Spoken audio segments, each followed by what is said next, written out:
A service of KIBMradio.com, the Internet's home for an all old-time radio.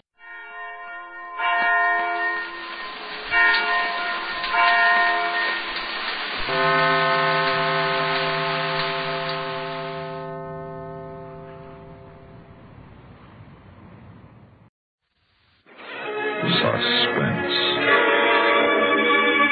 And the producer of radio's outstanding theater of thrills, the master of mystery and adventure, William N. Robeson.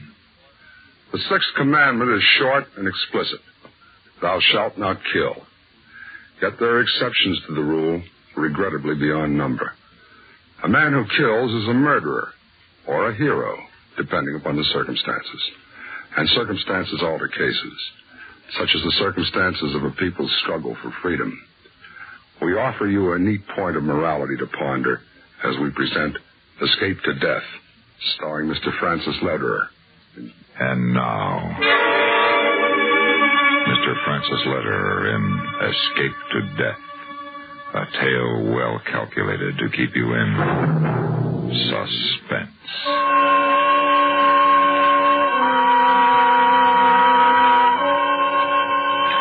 Outside, it's snowing more heavily now, covering the streets of Budapest with soft whiteness, covering the older, uglier snow and ice with their patches of dirty gray and angry red. The red of the blood of the freedom fighters. The fools. A little more brandy, Dr. Göllner? Thank you. And tell me, Doctor, how do you find it treating Russian soldiers? About the same.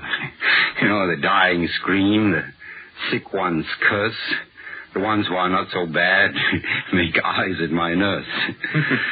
The man is the same regardless of the uniform. I feel warm and safe. Here with me are Laszlo Kogosh, former head of the secret police and now deputy premier, and Marshal Nikolai Chekhov, Russian commander in Hungary. I must admit I'm quite flattered by the attention of these important men. And that is where you come in, Doctor. Forgive me, what were you saying? The subject was devotion to duty and country. Comrade Kogosh was just observing how hard you have worked to preserve Hungary. Well, after all, Commander, I am a doctor. It is my mission in life to save, not to destroy. Well, I look at it this way. In medicine, there are quite often times when a cancerous growth must be excised to save a life. At the moment, Hungary is overrun with a capitalistic malignancy these idiots have chosen to call freedom. Freedom. Freedom from what? Themselves or those who have always defended them? Kogosh, you were right. Dr. Göllner is the only man for the job. Job? What sort of a job? Well, not that I would question any assignment. Doctor, you have been selected for an extremely dangerous mission. You are going to escape to the west. Escape? You must be joking. Hardly a joke, Doctor. But why should I escape? I'm a supporter of the new regime. I am a member of the party. My wife and my children are here. My career is here. My very life is here in Budapest. Exactly. Nevertheless, you will escape to the west. And if your mission is successful, return to us. But I don't understand. Look carefully at the snapshot, Doctor. Do you recognize this woman? Of course. This is Korina Zanova. I delivered her child a number of years ago. Wasn't she minister of something or other in Imre Nagy's cabinet? Indeed she was. Also, she has escaped us. But we know where she is. A refugee camp just outside Neustadt in Austria. About 25 kilometers from the border. And you want me to go after her? Correct. You were her doctor. She has a broken shoulder by the bullet of an idiot who could not shoot straight. What is more natural than for you to help her? But how can I? You will carry a special hypodermic needle that has been dipped in a powerful poison. Is there anything finer than an injection to soothe the nerves? Why, this is monstrous. Karina Zanova must not live to tell her story to the United Nations people. She's the only one who knows the truth about what has happened in Hungary. What she has to say is exactly what the West wants to hear. That will not do. But I'm a doctor. I'm not a secret agent. You are a secret agent now, Doctor. But there must be others better qualified. None more so than you. But what you suggest is murder. The elimination of an enemy of the state is an act of the highest heroism. Ideological nonsense. I can't do it. I'm a healer. I'm not a destroyer. You spoke a moment ago of your children, your wife. Yes, but what do they have to do with... Say nothing of your career and your life. All of these can be brought to an abrupt and untimely end. Why, you wouldn't. You know better than that. Of course we would. Very well. What must I do? That's better. And now for the details. We have prepared a special pair of shoes. The right heel contains an MVD identification tag to show in case you are taken by my man. The left, the poison needles for the hypodermic. You will also have the Hungarian army password for the next 3 days. This should protect you in the event of an arrest. Well, how will I get across the border? A train leaves Budapest for Győr and Sopron at daybreak tomorrow. You will be on the train. Now look at this photograph. Study it well. This is Lajos Molnár. You must find him the moment you board the train. He's one of the freedom fighters' most daring border runners. 20 miles west of the city, the train will be stopped and searched by Russian soldiers. You must persuade Molnár to hide with you. Take him to the third coach from the engine, a car reserved for children. Once there, you will probably be safe. Is that clear? I suppose, Commander, but what is the reason for this little game? Simply this. Molnár has been over the border a dozen times that we know of. You will use him to get across safely. I see. Is that all? No. There is one more thing. You will earn the party's undying gratitude if you make this Herr Molnár's last trip across the border. Well, then you demand 2 murders. Dear Doctor, not murders. 2 blows for the preservation of Hungary. Yeah. Yes, of course. Well, now, if you will excuse me, I shall try to get some sleep. By all means, Doctor. And pleasant dreams. There were no pleasant dreams that night. There was no sleep. There was no alternative. No escape. Before dawn, they came for me, took me to the secret police headquarters and gave me the shoes. Then they turned me loose with a group of political prisoners. At the West Station, I board a creaking train and wait until finally it lumbers out through the yards. Now begins the race with time. Desperately, I push through the cars, through corridors, crammed with standing people. Excuse me, please. Forgive me. I must get through here. Thank you. Do you mind, miss?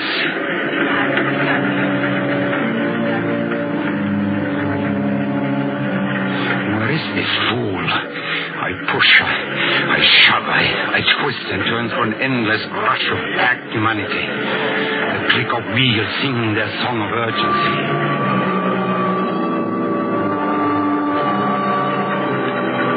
We're slowing down. We are stopping. My 20 miles are gone. The Russian guard will come aboard in a minute. And then, at last, I see the man I must contact. Lajos Molnár. No wonder I had not found him. He was headed the same direction as I, moving forward. Molnár. We're going the right way, but hurry. You said something? Don't stop now. Move. The Russians will board at the rear. It is their custom. We must reach the coach for the children. Push. I will say one thing for this thick-chested, hard-eyed man. He wastes no time with foolish questions. With him leading, we soon reach the vestibule of the children's coach. Now, what is your plan? Sure of this. If there is trouble, I will shoot. You first. Your arm? Of course. Now listen to me.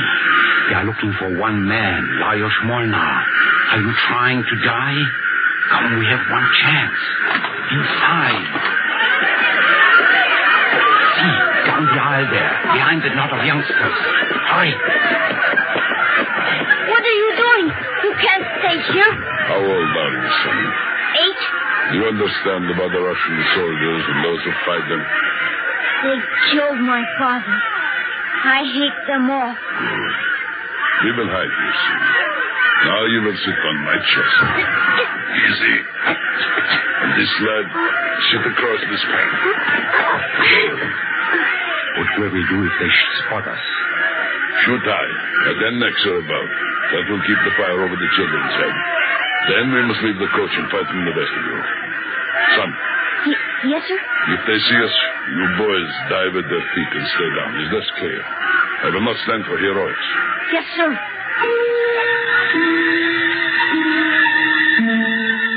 Our long minutes drag into individual lifetimes. Chekhov and his MVD symbol are worthless. If they come one now, we'll shoot.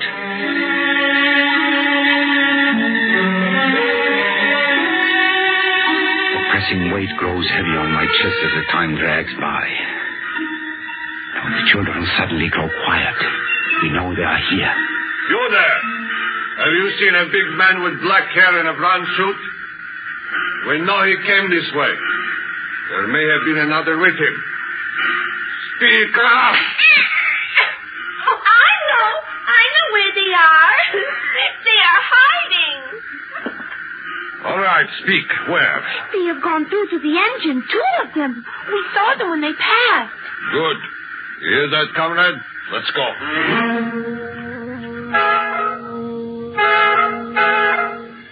This was not the time to breathe freely. Not yet. This was the time to wait, with your heart in your throat.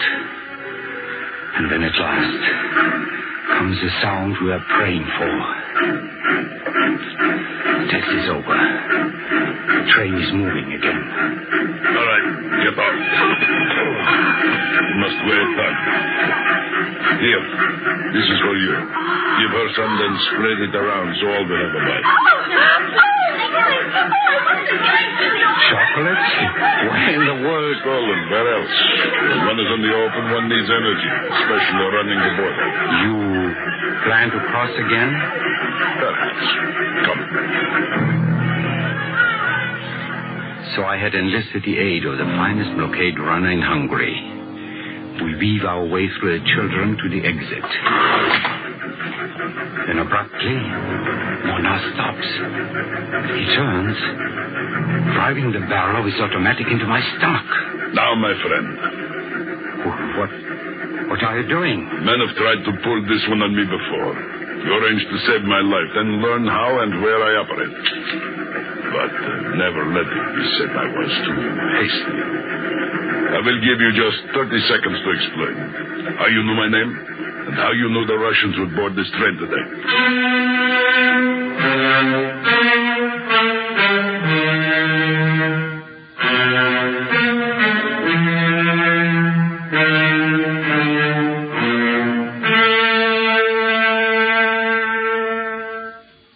In a moment, we continue with Suspense.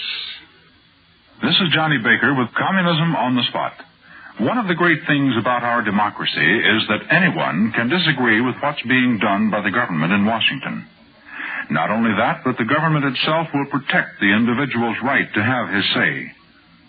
If enough people see eye to eye, they can vote the leaders out of office. This is not possible under the Soviets' one-party system, where only one approved slate of candidates is offered the voter. The people, therefore, have no way of publicly expressing their disapproval of governmental policies or the conduct of high officials. The only way Soviet politicians are put out of office is through the purge, their removal by blacklisting, transfer, or physical liquidation. And now, we continue with Escape to Death, starring Mr. Francis Lederer. A tale well calculated to keep you in suspense.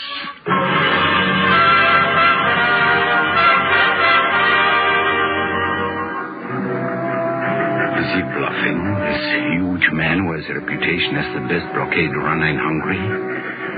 What does he mean to press the trigger of the heavy automatic he has shoved into my middle? Your time is almost gone, my friend. Speak quickly. Well, if you must kill me, you must, I suppose. Perhaps in your place, I might do the same. All right. Say your piece. I shoot not from pleasure, but necessity. I'm a doctor, Franz Gellner. Some time ago, I made the mistake of criticizing our emasculated premier in public. I was arrested and held for a month. This very morning, I was released. What has that to do with your knowing my name and that I would be on this train today? Well, last night, many patriots were executed. I was marched out with a Russian firing squad, but, well, for some reason, they did not shoot me. On the way back, two of the men were joking about how pleasant it would be when they could do that to Lajos Molnar. The other replied he would like to see your face when the westbound morning train was stopped. I see. Now the next question. How did you know what I looked like? Well, Doctor. Well, to be frank, I do not function well with the gun pressing against my lower abdomen. Thank you. Well, as for the question, it is impossible to answer to your satisfaction. I had only a vague idea of your appearance. When I saw someone about right, I spoke to him. Well, you were the only one who did not give me a blank stare. To be truthful, I'm still not sure. Are you the much-hated Molnar? A bit of chocolate, Doctor.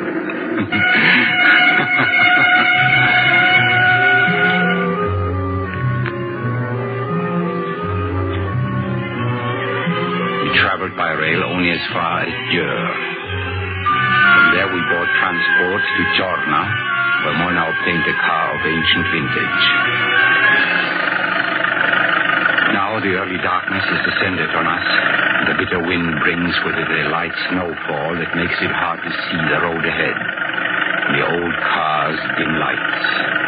How do you feel? Not badly. Except for my feet. They are freezing. You sure you understand about this crossing? I think so, but you had better go over it again. We leave the car at the edge of the woods, a few miles from Boschok.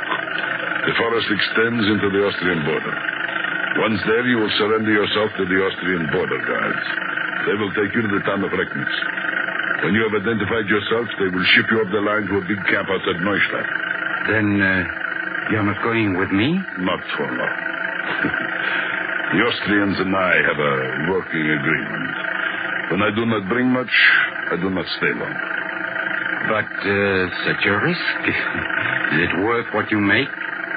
I don't like that remark, Doctor. There is no profit. What I take across is information. For the world. For Hungary.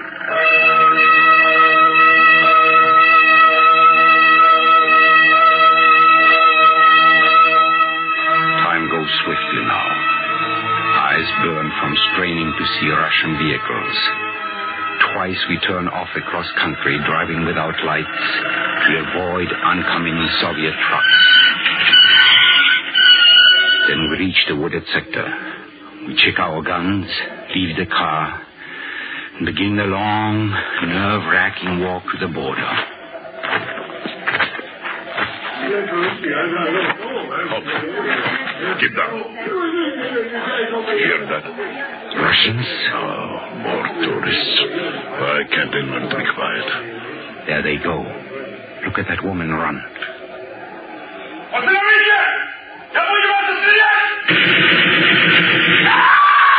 Hurry, down this way while they are busy. nightmare. Running this way, bent over. Makes me realize my age. Suddenly a foot catches me in the back and I go down my face against the hard ice. I roll over, gun ready. But Molnar is down on one knee facing away from me. Then I realize what had made him so fat. It wasn't all coat. There are two of them in Russian uniform. He gets both before they can fire. And we're up again, running. At last he grabs him by the arm. See that open space? On the other side is Austria. But the border guards, where are they? Not far. They will have you before you go another quarter mile. Wait here while I hide my spray gun. Instead of waiting where he said, I creep up behind him. When he kneels beside a fallen tree to hide the Sten gun, I do it. It is easy. Too easy. This first murder. I'm running in zigzag pattern across the open snow into Austria. I don't get far before two men in foreign uniforms step out from behind the trees. Halt! Sprechen Sie Deutsch? Ja, natürlich. Gut, kommen Sie mit. The guards lead me over a trampled path in the snow to a long, low shack full of tourists. One or two of them are near hysteria, and all of their faces show the reaction of overexposure. Some sit shivering alone. Most huddle before the curved iron stove and try to dry their sopping feet. There are two men, however, who sit to one side and watch the arrivals. After a moment, one of them gets up and comes over to me. I recognize him for what he is, and I become acutely conscious of the MVD symbol in my right heel. Your name, sir? Dr. Franz Göllner, recently of Pest. The doctor, huh? You'll be a welcome addition. Are you asking political asylum? Yes, I'm asking political asylum. All right, doctor, we'll try to rush you through. I'll go and see if I can't scare up a medicine kit for you. There are a number of cases that need help. Excellent. I will be only too glad to help. Just a moment, doctor. Your right shoe. I look down and my heart stops. The trick heel, the one with the Russian secret police identification in it, has come loose. Now it is slid halfway off the heavy walking boot, its thickness protruding beyond the back of the shoe on its grooved track. A man could break his neck with a heel like that. Here, let me get my gun. I'll tap it back in place. There, all fixed. Isn't that better? Yes, much better.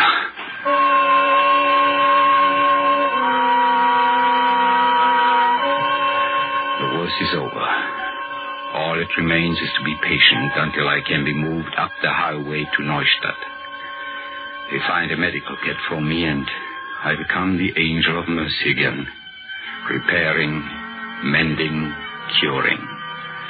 But thinking only of my plans for Korina Zanova. Finally, the day arrives. All right. This is the relocation center at Neustadt. All families remain together. A single woman on the left, please. Excuse me, are you the Hungarian doctor they said would be with this group? Correct. Dr. Franz Göllner. At your service. You can't know how glad we are to see you. Come with me, please. Thank you. You may not realize this, doctor, but you have a number of friends here. People you have treated at some time or other. Yours must have been a very large practice. Oh, fair size, I suppose. Of course, obstetrics was my specialty, you understand. I imagine I do know quite a number of the women here. Yes, you, doctor. Incidentally, I don't suppose you've happened across a woman named Korina Zanova, have you? Both she and her child, let's see, oh yes, Aya was her name. They were patients of mine. Are they here? Oh, now, isn't that a shame? I think they have just gone. The Americans are flying them to New York either today or tomorrow. But I will be glad to check for you. Meanwhile, please make yourself at home here in my quarters. Go in, wash up, while I see about Korina Sanova. I go into the washroom, but not to wash up. I flip off the heel of my left shoe, take out the poison needle, and attach it to a hypodermic from the medicine kit. And then I pace the colonel's quarters, waiting. It is too late for the plan to fail. She must still be here. She has to be. Well, Doctor, you are in luck. Korina Sanova has not yet left. She is over in the clinic this moment. She was quite pleased to hear you had escaped. We go quickly across the compound to a large building and in through a crowded entryway. Finally, we reach an inner room. And there we are. Just the Austrian colonel, myself, and Korina Sanova. Dr. Colonel, how very nice. Almost 7 years since little Aya. You should see her. She's here somewhere. She still remembers you well. Well, you two will excuse me, huh? Don't keep her too long, Doctor. The plane leaves in an hour. No, of course not. Now the final moment has arrived. And I'm nervous for the first time. The long hunt is over. I put the bag down. I open it, trying to keep my fingers from trembling as I remove the deadly needle. Well, Doctor, is it not a blessing for us being here, away from the twisted minds and the bored thinking at home? Huh? Oh, yes. Yes, indeed. Tell me, Korina, how has that shoulder been treating you? Oh, about like any broken shoulder, I guess. To you as my doctor, I admit, it does hurt, especially at night. I thought so. Well, roll up your sleeve. I'll give you a little shot, a new tranquilizing drug, to make you feel better on the plane. All right, Doctor. Thank you. Mommy, I heard... Oh, there he is, Doctor. Doctor. Do you not know never to touch anyone when they have a needle in their hand? Now you have made the doctor stab himself. Oh, I'm sorry, Mommy. Will it hurt? Mommy, he looks so funny. What is it, Doctor? What's the matter?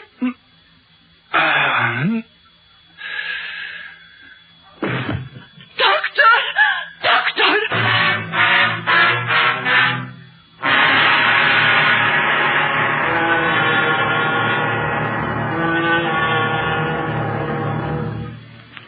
Suspense, in which Mr. Francis Lederer starred in William M. Robeson's production of Escape to Death by E. Scott Floor. Listen again next week when we bring you another tale well calculated to keep you in suspense. Supporting Mr. Lederer in Escape to Death were Norma Jean Nilsson, Margie List, Charles Radilek, Jack Crucian, Dick Beals, Fritz Feld, Paul Dubov, and Ted DeCorsia. Suspense. Suspense. And the producer of radio's outstanding theater of thrills, the master of mystery and adventure, William N. Robeson. Suspense is proud to present for the first time to an American radio audience an actress well known to the listeners of the British and Canadian Broadcasting Corporations.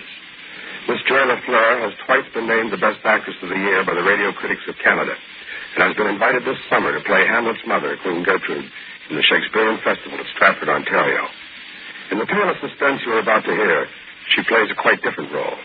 Emily, the tragically disturbed wife, uncertain from moment to moment whether her husband loves her more than life itself or is planning her imminent murder.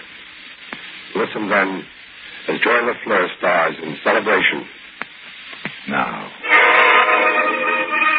Miss Joy LaFleur in Celebration. situation. A tale well calculated to keep you in suspense. Todd was coming for me. Oh, as I passed my suitcase, I looked out of the windows and I could see the flower gardens and the green lawns, and some of the girls were playing badminton and some were in the pool, and Todd was coming for me. And I had a surprise for him. Well, let me see, where's my pink sweater? On the door. Oh, it was here, I think. Well, where's the white one? Oh, dear. I couldn't seem to find anything. Oh, but I didn't care. Todd was coming for me. And you wouldn't stay. He said, oh, Emily, how I missed you. He held me so hard. Kiss me. Oh, darling. And then I tell him about the surprise. I said, Mrs. Ward? Yes? It's Mrs. Halleck. Oh, one moment, Mrs. Halleck. I didn't want her to see my suitcase, so I pushed it under the bed. Come in, Mrs. Halleck. Your husband just phoned, Mrs. Ward. He'll be here soon. Oh, Todd's such a darling. Thank you, Mrs. Halleck. You've been so kind to me. Oh, I try to be. To all the ladies. No, I just have to put on my perfume. It's Passionate Night. Do you like it? Very nice. Careful, you don't spill it. Now, one drop behind each ear for those who pass, one on each wrist for those who linger, and one on the nape of the neck for those one never sees, and one on the forehead for a blessing. Oh, blessing for Todd. Oh, dear, I dropped it. I just can't seem to hold things. Well, it didn't break. Here, I'll wipe it up. Thank you, Mrs. Hurley. Oh, how do you like the way I'm doing my hair? Oh, very nice. Shall I take it down and do it over again? Oh, no. Oh, just look at me. I used to fill this dress out, and now I look like a scarecrow in it. Don't I? You look just lovely.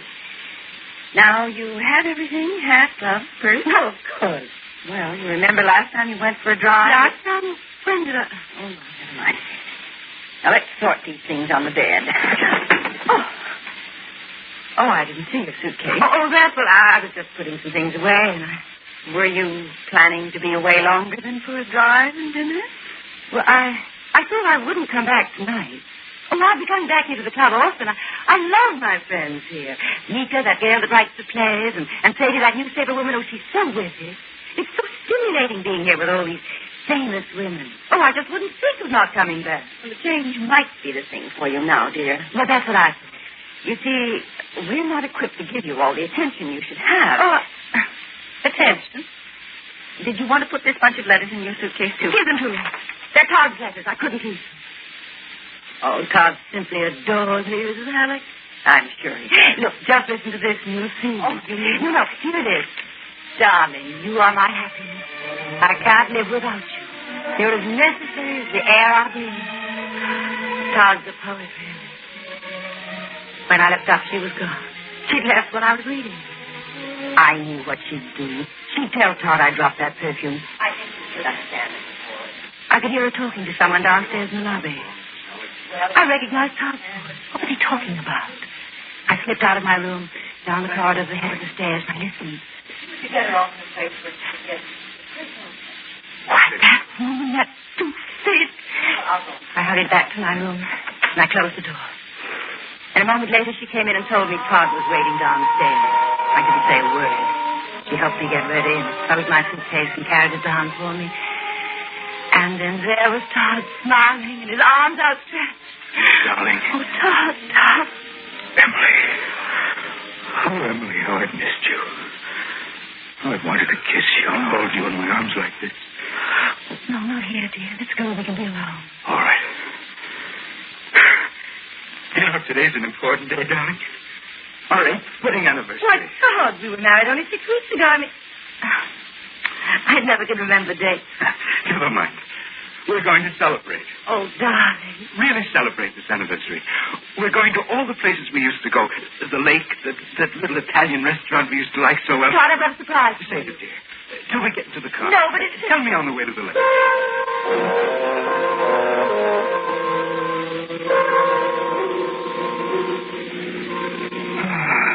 Smell those pines. Love them. Todd, didn't you wonder why I brought a suitcase? Yes, I did, but... Well, that's because of the surprise. Oh, yes. I'm not going back to the club, Todd. I'm coming home with you. It's a beautiful surprise. And I'm going to make 2 steps to the living room like the club has and do the bathroom all over with a full-length mirror and everything, and I want a really smart kitchen. Lots of color like they're doing now. Oh, of course, it takes lots of work, but I don't care. Nice idea. And then there's our room. I want to do it over completely, make it modern, smart, sexy. Let's celebrate first. It's a wonderful day. Let's make the most of it, shall we? Todd sounded gay, but his face was sad. He stared straight ahead. And we drove miles and miles without talking. And then at last we turned in at the lake and parked near the beach. Oh, isn't it awfully quiet? You sound frightened, dear. Remember, I'm with you. I'll always be with you. You know, Emily, we could live a whole lifetime and never find anything better than we have right here. The soft wind, the bright day, and you and I together alone. This we will have forever. Alone? Forever? Now, I'll get some blankets out of the back. I have to take good care of you, you know. I sat there while he went around to the back, and I was alone again. I was always alone. Did Todd bring me out here to leave me? Oh, no, Emily. Oh, put up a brave flap. I'll powder your face and fix your lips. I opened my purse and groped around for my lipstick. Oh, dear, it wanted to still like that. Reached down to pick up my things, the lipstick and the compact, and my hand touched something under the seat, a little box. I picked it up. It was heavy. I read the words on the label. 38 caliber box-mounted cartridges. I looked down at the box in my hand. It was only half full. My hand shook and my heart pounded. I could hear Todd rummaging around in the back, and I put the cover back on the box. Then there he was at the side of the car. All set? I've got the blankets. I couldn't say anything. You all right? Yes? Oh, come on then, darling. Let's go get out on that beach. I held the box under my purse as I got out. Here, let me help you. I'm all right. You lead the way. Okay. The box with bullets in my hand terrified me, and I followed Todd 3 or 4 steps. Then I let the box slip out of my hand, down on the knees in the gravel. Oh, here we are. I'll spread the blanket. Now, come on, darling. Let's curl up and take it easy. Thank you. Look at that lake, will you? Todd, what were you going to do with those bullets in the car? Bullets? What bullets? That box of bullets I found in the car. I don't know anything about any bullets. Now, that imagination of yours. But I saw them. I held them in my hands. That box was about half full. Come here, darling. Close to me. Here. Todd, I'm sure darling, please. Do you feel all right? I don't know. I ache all over. It feels tight again. Terribly. Here. You put your head on my shoulder. That's it. There. I'll rub away the pain.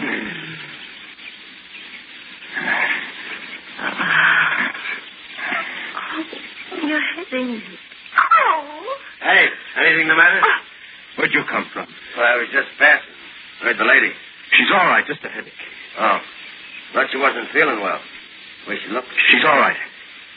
Lonely place out here to get sick. Well, excuse me for bothering you. Where did he come from? I thought we were alone here. Alone? Alone. Together, Emily. I will always be with you. Life without you would be unbearable. It would be impossible. That's the one fact in all this. Oh, I was sure. I have to be sure, Tom. All the nightmares I have, they're horrible. Forget them. Now put your hands in mine. There, that's real, isn't it? I get so scared. I hardly sleep at all. It shows, doesn't it? Oh, of course not, darling. when you came down the stairs today, you were radiant. Was I really? You were beautiful. Why is it? Why am I like that sometimes and then sometimes... You're tired, Emily, tired. Yes. Relax, Mrs. Ward. You must relax, Mrs. Ward. That's all I ever hear at the club. You'll hear it here, too. Only with a difference. Relax, Mrs. Ward. In my arms. Oh, darling. Oh, you do want me.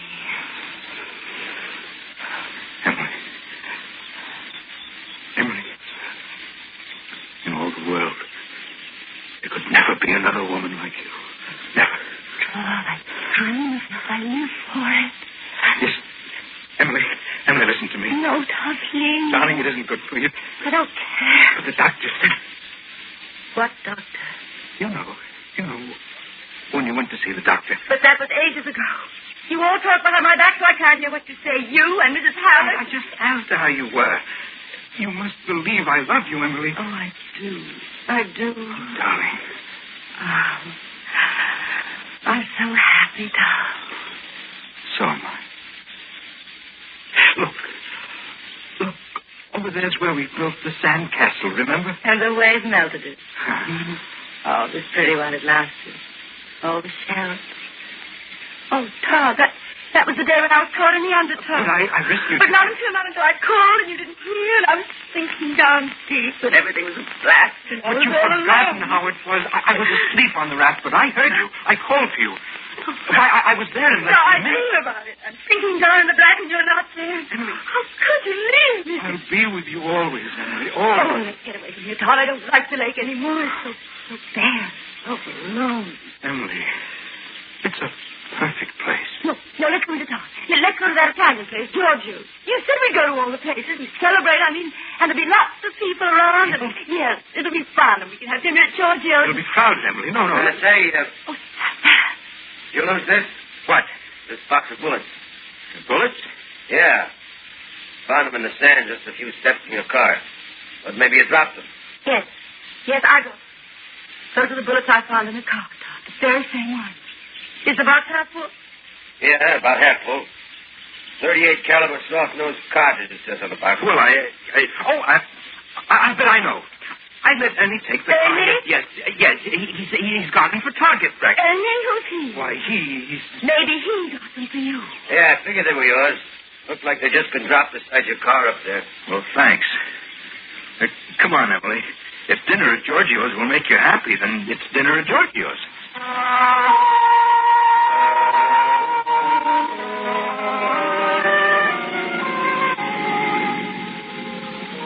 Well, how do you like that? What? That sign, Giorgio's, under new management. Probably isn't as good as it used to be. All right, just pull right in, sir, and park over there. What became of Giorgio? Oh, he sold out. Park over there. If it's under new management, Emily, chances are it's not as good as it was before. You're blocking the driveway. Pull in, will you? Yes, at least you can go in and look, Todd. He parked the car and went into the restaurant. I was alone again. Relax, Emily, relax. Before I was tired, always gone. He didn't come out in a minute. I'd go and ask him, but he would come out, and then we'd go in and have dinner. I'd make up my face and be all ready for him. And shook. I couldn't get my lipstick on straight. It smeared.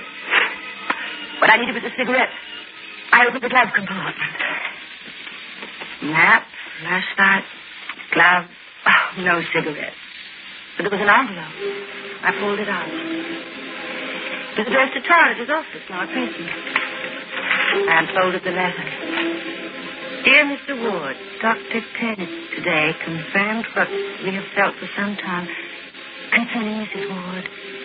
Her condition is becoming progressively worse.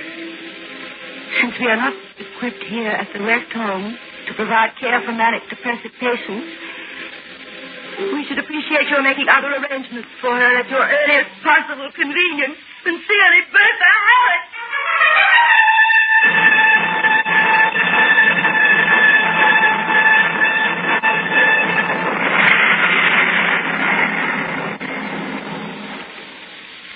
In a moment, we continue with Suspense Jack Benny and his gang, Eve Arden as our Miss Brooks, and all of the exciting people who visit you on the Mitch Miller Show make Sunday listening a must here at CBS Radio. Today, get in on the fun as most of these same stations bring you the best of Jack Benny. Eve Arden as our Miss Brooks is a laugh-provoking personality, too. A lady who is always in touch with your sense of humor. Count on her to turn any ordinary problem into a riot of laughs every Sunday. And if you like to keep up with all that's new and exciting in show business, you'll find our Mitch Miller Show made to order because Sunday after Sunday, Mitch brings you the entertainers whose names light up the sky from Hollywood to New York to the capitals of Europe. No matter how good the service is at the corner store, they can't beat the Mitch Miller Show for quick delivery on the interesting and talented people who are the current talk of the town. Later on today and every Sunday, make CBS Radio your shortcut to entertainment.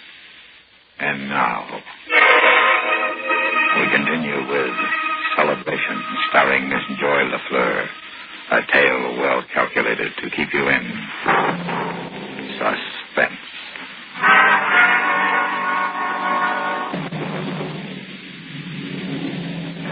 That dreadful Mrs. Halleck making up stories about me. Writing cards and telling him I'm a manic depressed. What did she go that for? What hasn't she told the others at the club? All my friends. Friends until she started her lying stories, but yes, I'm tired out of drink. I mustn't let on I know about the letter. I jammed it back in the glove compartment and slammed the door. Honey, this place looks terrible. Why don't you want to take me here, Todd? You promised. It isn't that, darling. It just isn't the same. It's run down and dirty. It wouldn't be any fun for you. I know. We'll drive out into the country, find a quiet spot. No, Todd, please. No, let's drive into town. We can have dinner at the hotel, and there'll be music, and we can dance. You know excitement isn't good for you. Please, Todd. Please take me. Anything the matter here? No. My wife doesn't feel well. Anything I can do? No, everything's all right, thanks. Let's drive into the hotel, Todd.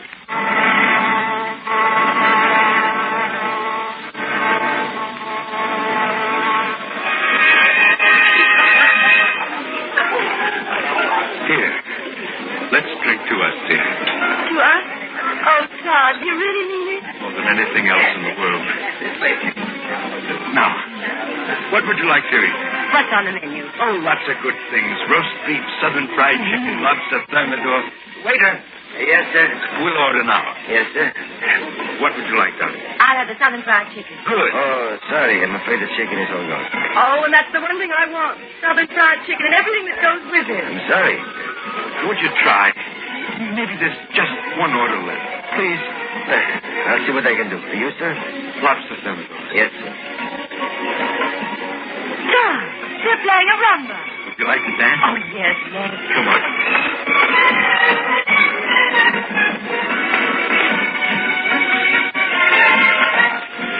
The way your face lights up, darling. Being your arms again. Oh, I'm sorry.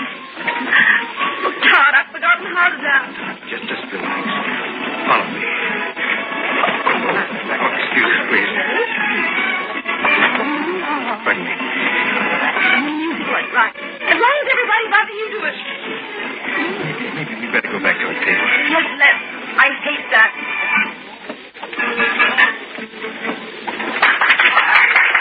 Where's that, Chris? Oh, on this chair. Bulging full. What have you got in there? Your letters. Oh, no. I read them over and over. Just you wrote me this one from Omaha. Darling, you are my happiness. I cannot live without you. You are as necessary as the air I breathe. People are listening. You are home with me. Can we give me those letters? No. I don't want you to read them. You can't have them. They're mine. You want them to me. Quiet. I'll put them back in your coat. Don't you mean what you said? Of course I do. Well, look, there's no waiter without food. May I serve you, madame? What's that? Fried chicken. Todd, you know I never eat anything fried. But the lady insisted, sir. Southern fried chicken and everything that goes with it. Yes, I know. So take it away. Will you please? I'll pay for it. Yes, sir. Well, maybe this once won't hurt. Very good. The last one, sir. Not very appetizing chicken. Looks good to me. Taste it. What are all these people making so much noise at the house? Just take me home. I'm not hungry. I want to go home. Please, will you try to understand? We sublet our house 3 months ago when you went to... Well, I what? Darling, we'd have no house. It's our house. Take me home. Please, darling, please. Please, dear, you must realize we no longer have a house. Stop talking, but I couldn't think you knew what he was saying. My ears were ringing and my head was tightening until I could scream, and inside I was so scared up. Why was it making so much noise? The music rasping and lights flashing everywhere I looked. The best thing you can do is to get out of here. Come on, darling. Where are the car keys? Todd, are you taking me home? We're going where we can be together, always. Where it's quiet and peaceful. Where? To the place up in the hills where we used to park before we were married. No, Todd. I want to go home. Isn't this our 8th wedding anniversary? Aren't we celebrating? Emily, we'll see the starlight through the trees and listen to the crickets. Two lovers alone in the dark. Now, where are those keys? Maybe they're in your top coat in the back seat. I'll reach over and see. No. They're out there. Ain't your coat so heavy?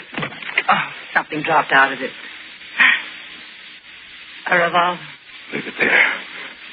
What do you want with the gun? Oh, here are the keys.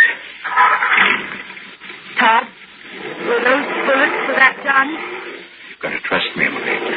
Why, Todd, I want to.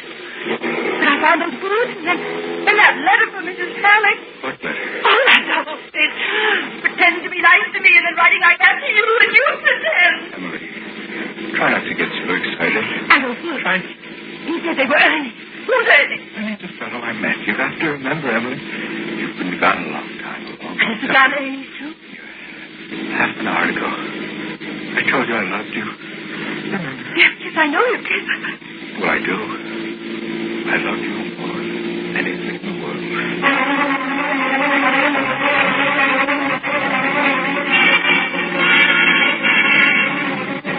Why are you slowing down? This is the turn-off to our special parking place. You used to call it our paradise, remember? Well, now we're coming back to it again. Getting away from the whole world, from everyone. Everything. To be alone together. Oh, Todd, I'm so tired. Take me home, please. Let go, dear. Don't grab my arm. Take me back to the car. Anything. Just drop me off. Keep your hands off the wheel, Emily. You're going to kill me, aren't you? Don't think of it that way. You must. You are, aren't you? You're not well, Emily. You're never going to get well. Oh, yes, I will. Yes, I will. I'm going to get well. I'll get over being nervous. I'll be a real life to your real wife. I'll be everything you want me to do. I can't live without you, Emily. But you said we'd always be together. We will, and this is the way, Emily, together. No. Let go of the wheel, darling.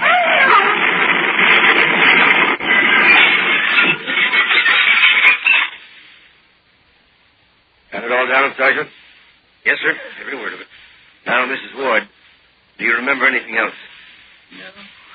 We went out to celebrate. Mm-hmm.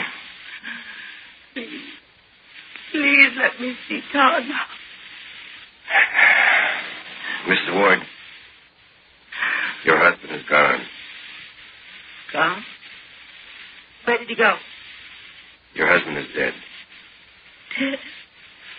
He told you to say that. He doesn't want me. What's the now, Sergeant? He can't leave me. He can't. Told you said we always be together. You said I was your life. Here you please. That's it, Todd. You can't leave me alone.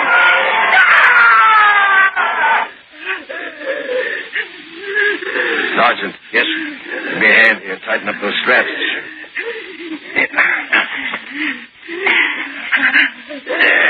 Well, I guess it's the state hospital for her. She certainly is strong, considering. Yes. She'll probably live a long, long time.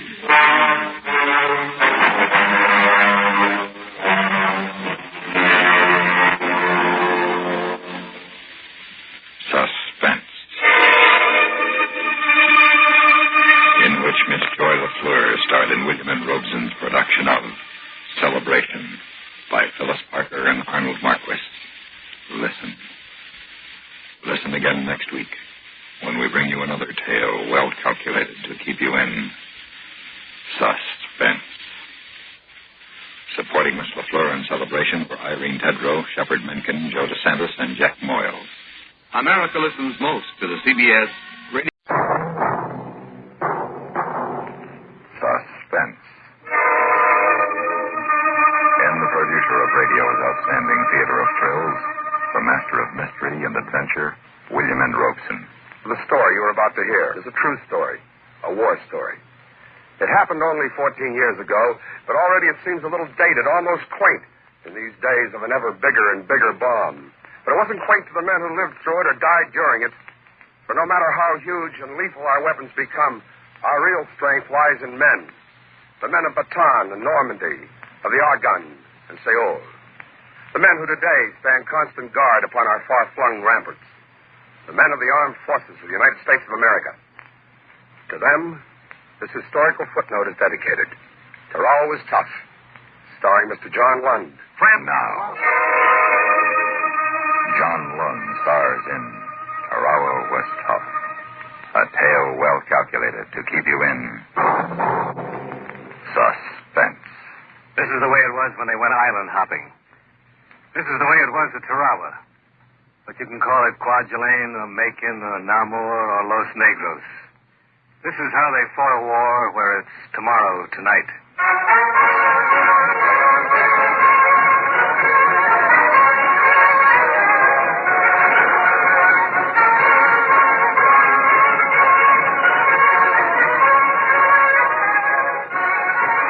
The training's all over now. You're ready to ship out. You're tough and you're hard and you're raring to go. But wars move slowly, even the best of them. So you sit and wait, crowded into a shed on a pier in the harbor of Wellington, New Zealand. You've been laying around this shed for 12 hours now, waiting to get aboard your transport, and you'd go box-sock if it wasn't for the radio that the Red Cross fellow rigged up. It's tuned to your favorite station, Radio Tokyo.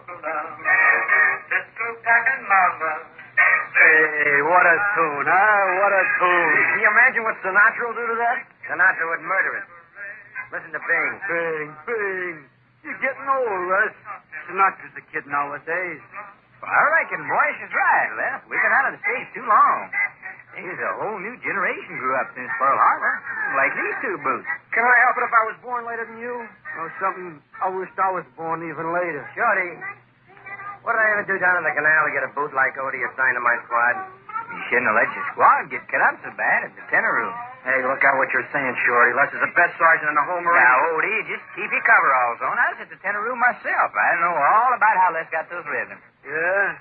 You get a Guadalcanal patch on your sleeve and you get too big for your britches. Well, listen to what's talking. The commando of Camp Lejeune. Wish I was listening to that record at Eddie's dog cart back now in town. Homesick? Kid? No. I was just thinking. Hey, Les. Hey, how'd they get them new gliders like that in Tokyo? By a midget submarine direct from Catalina Island. Oh, come on now. No kidding. How do they? What do you think Argentina stayed neutral for? Huh? Just so they could send the latest American jive to Japan so Tokyo Rose can play them for us? Gee. You know, I never was able to understand that international politics. Well, boys, how did you like that one? Pistol Packin' Mama, sung by Bing Crosby and the Andrews Sisters. And this is your chin-up girl in Tokyo. Get her. Yeah, I wonder who writes her material. Chin-up girl. That's kind of cute, huh? Pistol Packin' Mama. Your mama in Tokyo's packing no pistols tonight. She's packing a heart full of pity for you kids. They're selling you down the river back home. 4 more strikes were called today.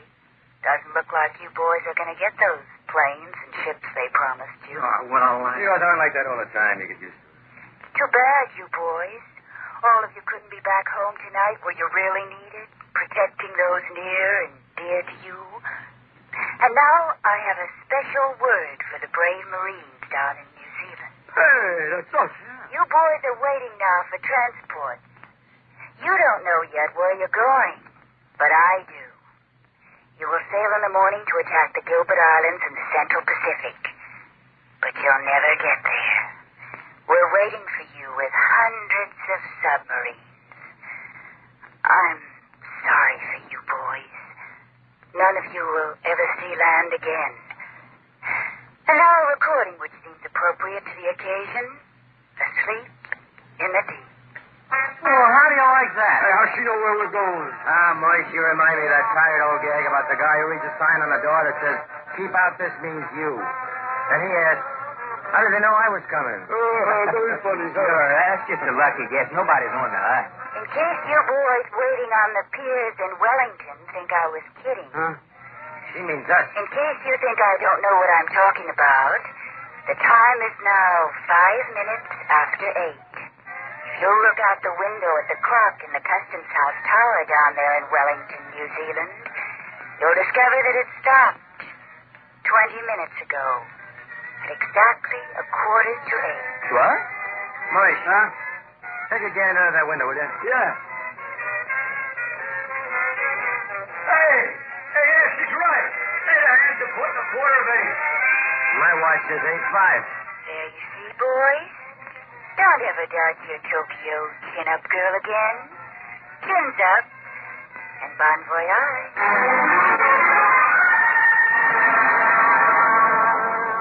Oh, well, you can't load 20 transports full of Marines and tanks and jeeps and guns without somebody getting wise. When you pull anchor early in the morning and meet your naval escort outside the harbor, you forget all about that busy broad on the Tokyo radio. Let them send all the subs they've got left. You'll be ready for them. Because you've never seen so many carriers and cruisers and battle wagons in your life. You know you're on your way to something big. And they don't leave you in the dark about it. New Zealand is just slipping under the horizon to the south when they herd you together for a chart talk. Man, there's been a lot of scuttlebutt about where we're going. And it's time we give you the lowdown because all of us have got a lot of work to do before we get there. Our job is to take Tarawa. Where's that? Never heard of it. Tarawa is the principal atoll in the Gilbert Islands. The Gilbert? Tokyo Rose was right. She was only guessing. Part of the task force will attack Macon Island to the north. I think some of you boys are pretty well acquainted with Macon. Now, another force will attack Alabama in the south. But our job is to take Tarawa. And we expect it to be plenty tough. Now, take a good look at this map. Study it. Study it hard. By the time we go over the side, I want you to know it as well as you know the drill ground at North Island. Now, the island of Badio, here on the extreme southeastern tip of the atoll, is where the Nips have their strongest fortifications. Now, you men who are at Guadalcanal will find this a much different operation. There's no jungle on Tarawa. That's a break. You mean we'll be able to see the little... before we shoot them? I won't guarantee that. Air reconnaissance shows that they're strongly entrenched. The airstrip is surrounded with pillboxes and echelons. That'll take flamethrowers. You'll be supported by flamethrowers, light and heavy tanks. Brother, this is going to be easier than a dry run at Paris Island. Don't be too sure about that. You'll have the strongest support any Marine force has ever had. The island will be softened up for us by naval and air bombardment and all that, but remember, you're going to have to take the island yourselves. On foot. With the weapons you can carry. That's okay with me. Now, the beaches will be designated red, yellow, and blue. You men are assigned to beach red. Hour after hour, you go over the maps and the charts and the air photographs, printing each detail in your memory, cramming like a kid before a geography exam. You only take time off to chow, to hit the sack, and to take your turn topside on the sunny deck. Oh, man, what a way to fight a war, huh? Yeah, I get paid for laying out here, getting this lovely tan. That's what you think. Oh, man. You know, I hope I'll be able to keep tan like this until I get back to Brooklyn. Boys, you better cover up. You look like a bad case of the 4th of July. Nah, I'm okay. I always get red like this here twice, but don't mean nothing. Now, listen, Maurice, we're getting near the equator. This sun is different than the sun in Canarsie. What are you talking? I don't see no difference. There ain't two suns, is there? No, it's the same sun. Well, then... You know what I'd like right now? Huh, what? A bottle of Mexican beer and a bowl of chili. Hey, chili. Hey, did you ever know any Mexican girls, Shorty? You know, if I try real hard, I can see a connection there. Don't try. I knew a Mexican girl in Dago once, while I was at North Island. No kidding. Yeah. Ever know a Mr. Smith in New York? No. Oh, I never run into him. That's funny. Yeah, friend of yours? No. Well, this Mexican girl, she was. What? Friend of mine. Get Casanova Greenberg. Huh? Was it you call me odious son of dirty? Oh, not necessarily. Casanova was the guy who had a way with women. Oh. You noticed that about me, too, huh? Hey, did I ever tell you about that Aussie girl I met in Sydney? She had false teeth, uppers and lowers. Full set. So you talk. You might think that... But just to talk. Because nobody really listens. You talk because you don't want to listen to the pounding of your own heart, racing against time, against the too-soon time when it may stop forever. You talk, or you just lie there and look out at the blue, blue water, and you wonder, what are you doing here? How did you get here? And you wonder if Tokyo Rose was guessing, or did she really have the word? And you wonder, most of all, if you ever will reach dry land again.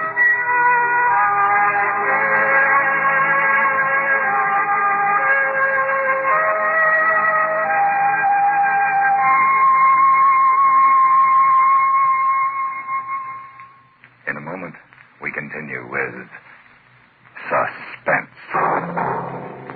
Now, we continue with Tarawa Was Rough, starring Mr. John Lund. A tale well calculated to keep you in suspense.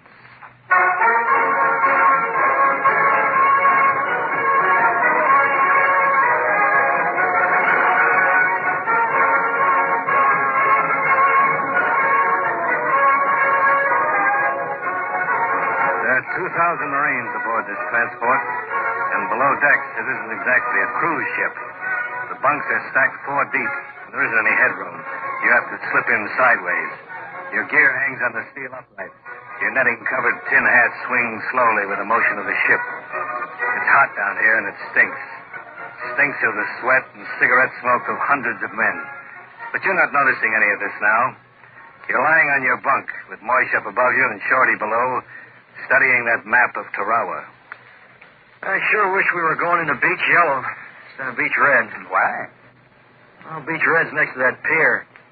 I bet the Japs will have guns all over it. Kid, by the time we get ashore, that pier just won't naturally be there. The bombardment will take care of it. And Brass has learned a lot since Guadalcanal. Was the canal tough, Shorty? Well, Wes never tells me much about it. Kid, it was tough, it was rugged, it was hell. This Tarawa thing's going to be a breeze. I hope you're right. Oh, boys, I just got the dope from the skipper. Yeah, what is it? When do we go over? My back. Hey, Odie, don't sit up so sudden. How's the sunburn, Moish? Terrible. Man, my back is just killing me. Why don't you lie on your stomach? Oh, it's burned worse. Oh, look, don't tell me I told you so, huh? But I did. You wouldn't have listened. What'd the captain say, Les? D-Day is the 20th. H-hour is 8:30 in the morning. That's the 18th. And we go over day after tomorrow. We go over tomorrow night. And if you guys got any letters to write, now'd be a good time to do it. You reading your Maori? No, not today. You better do it, kid. They're going to be pretty busy from now on. But you can't write. What can you say? You got too much on your mind to write. They spring a boat station drill long about 400 hours. By the time that's over, you got to line up for chow. You spend the rest of the day checking over the maps and photographs and your equipment down to the last cartridge and grenade. And as the day passes, you start to tighten up. You can feel the other guys tightening up, too. It's all over the ship. Everything's the same, the placid blue sea with the sun sparkling across it, the flung-out lines of transports and carriers and battle wagons. It's just like it has been for 6 days. But inside you, inside every man on board, it's different. It's hard to get your breath. Your heart's pounding like a trip hammer. Your nerves stretch tighter and tighter. And by nightfall, you feel that something has got to snap inside you. But it doesn't. And then along about midnight, the loudspeaker box. All hands, secure condition 3. set condition 1A. Here we go. Come on, get your gear together. Relax, kid. That's for the Navy crew that's running this tub. The hired help. Yeah, you got plenty of time, Odie.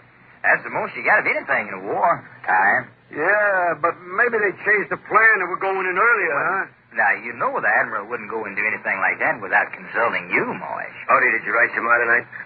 No, I've been getting my gear together. Listen, kid. You better write your mind now.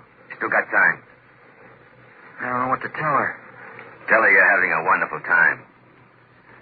Tell her about how pretty the palm trees look in the moonlight. Tell her you hope she's getting enough to eat back home. Tell her anything to keep her morale up. While the Marines lay around on their bunks down below in the blue battle lights, there's plenty doing topside. From the boat deck, davits creak and groan as the LCPs, the landing craft personnel, go into the water. From the forward and after decks, the winches sputter and choke, dropping the big LCMs, landing craft mechanized, over the side. Finally, they're all away and cruising astern in a loose turning circle. Aboard ship, the loudspeaker is squawking. 15 and 16. Hey, 15 and 16. They'll be calling us pretty soon now, huh? They'll call us when they call us. Relax. Hey, you can't take that island all by yourself, Moish. You gotta have some help. Oh, it ain't that. I want to get it over with so I can take this equipment off. These straps are murdering my sunburn. Oh, don't you worry about that. Japs will take the sunburn off your back, won't they, Les? Yeah. How do you feel, Odie? Okay. Scared, kid? Me scared? Heck no. Listen, brother. Let me tell you something. You look scared. You act scared. You're lying like the only difference between you and Les is Les don't look or act scared. Are you scared, Les? Sure I am. Scared to death. Oh, Les, I'm glad you said it, because honestly, I'm so scared I don't know. kid, it's just natural. Hey, you guys, where's the chaplain? Well, he ain't there in the head. I'm looking for him everywhere. Last I saw him, he was aft in the sick bay hearing prayers. Thanks, Mac. You better hurry. He's got to line down that deck as long as a Gene Autry picture in Abilene on a Saturday night. Divisions 17 and 18 report to the parking station. 18, that's us. Come on, Les. Hurry up. Come on, Shorty. Well, you better save your spend, kid. You're going to need it later. They're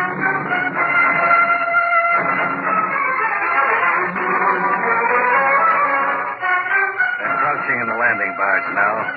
36 of them have come tumbling over the side and down the cargo net, and now they huddle in the bottom of the LCP. They don't look like the ads in the slick magazines back home. They're just 3 dozen American kids of assorted sizes, creeds, and color of hair. They aren't quite as slap-happy as a football team on its way to the Rose Bowl, but they aren't acting like they had a date with destiny either. They're just a bunch of well-trained kids talking shop. Now, what do you mind what I told you? When we get ashore, you keep your butt down. Yeah, that's important, Odie. You ain't got a tin hat on your tail. Another thing, first time on the fire, maybe you'll freeze. Well, don't let that worry you. Just freeze. I'll be there to look after you. Oh, Les, you treat me like a kid. I can take care of myself. Now, you hear me. I'm looking after you, see? Who's going to look after you, Sergeant York? It's not yet dawn, and the boats are cruising around in a circle at the rendezvous point, a mile off the beach. It's quiet except for the purring of the engines and the low talk of the men. And then, way off toward the horizon, there's a giant spark. Hey, what was that? The Navy. Battleship cruisers offshore. Doing our work for us. Brother, when they get through pounding that beach, there won't be a Jap left to rig a booby trap. That, boys, is what is known as softening up. Oh, I told you this is going to be a pushover. It takes hours to organize and land an invasion force.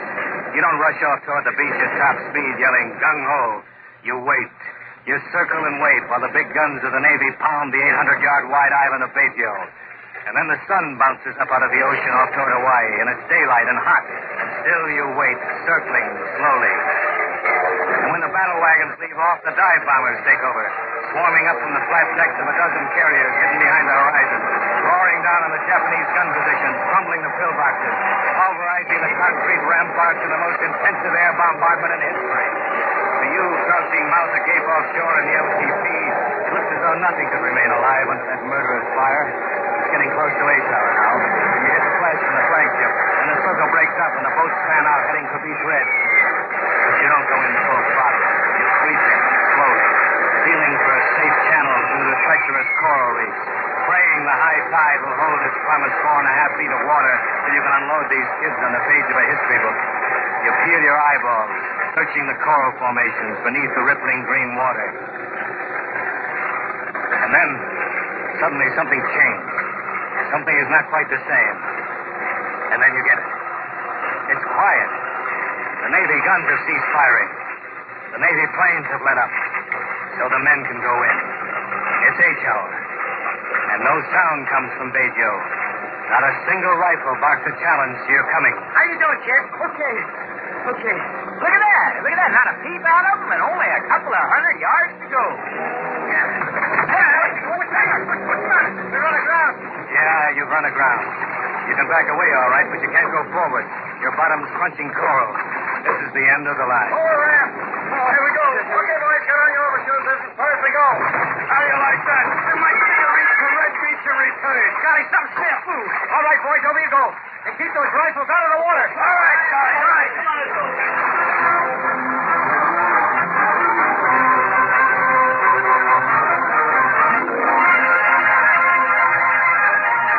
Too many Japs went to school in the States. Too many Nips read American history. They know about Bunker Hill and don't fire until you see the whites of the enemy's eyes. And as soon as the boys drop into the water, they open fire up from a dozen hidden pillboxes. Duck your heads when you see the splashes coming your way. Hey, Tom, there, here. Here's what he did, guys. How you doing, kid? Come on, Ivan. Come on. Hey, it's murder. It's murder, all right. All up and down the beach, the men are pouring out of the LCPs into a hot wall of death. This is beach red. Brass hats to make up the code named it well for this day. The beach is red, all right, and the surf breaking red upon it. Blood red. Standing off the reef, the landing barges are helpless. All except one. It finds a curving channel through the coral and pushes its front nose inshore to pick up the wounded. It's tough going wading through water up to your chest, holding your gun over your head, the machine gun bullets kicking up rows of white splashes just in front of you. You're not scared now. You've only got one thing on your mind now. You've got to get to that beach. No, you're not scared. But you're mighty glad Les is right here beside you. Come on, kid. Not much further. Come on, Stuart. Hey, who said this was going to be a pushover? Hey, Lance. Odin, where are you? Hurry up, Shorty. We got to get to that beach and dig in. Where are you? Lance? Odin, Les, look. Shorty, he's waiting back out to sea looking for us. His face is all shot up, looking for us. Don't look, kid. There's nothing we can do for him. We got to get to that beach. Hey, we ain't going any place if we're not careful. What's the matter? There's a sniper in that wrecked LCP. Look, they're shooting his plane. Get down, Odie. Get stop. Hey, stop one. Stop one that had my name on it. All right, there's an LCP over there picking up wounded. We got to get him out of here. LCP! Over this way! Wounded man! Navy! Bring that boat over here! Hey, Stevens, Odie, they're coming. You'll be okay, man. We'll take care of you. We'll get you back to the transport. You're going to be okay, man. You got to stick home hard in this kid. You get back home to see Mom. Over here, man. Is he hurt bad? I don't know. He can't talk. All right, give me a hand and post him up, will you? He's pretty heavy. Okay. Hey, wait a minute. What's the matter? I can't take this man. I'm only picking up wounded. He's dead. He's dead? Yeah, I'm only taking a wounded. Look, Sailor. Look, he's my brother. Your brother? You see I can't leave him here? Yeah. Oh, yeah, shit, I'm tough. You gotta take him. Yeah, we'll hey, don't give me a hand with him. I guess I can report he died on the way out. Thanks, Sailor. Thanks a lot. Hey, that one got in the arm. You better climb it, too. I mean, I'm okay. You take care of that, will you? Come on, boys. We got some jobs to kill.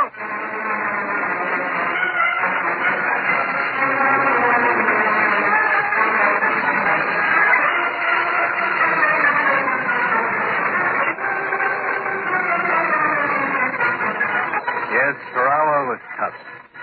So was Hollandia Bay and Guadalcanal and Saipan and Iwo Jima, Okinawa, and Awetak. But they were won and held by men. Even the final island of Honshu, on which the two first adolescent bombs burst, was finally won and held by men. The men of the armed forces of the United States. The men whom America honors.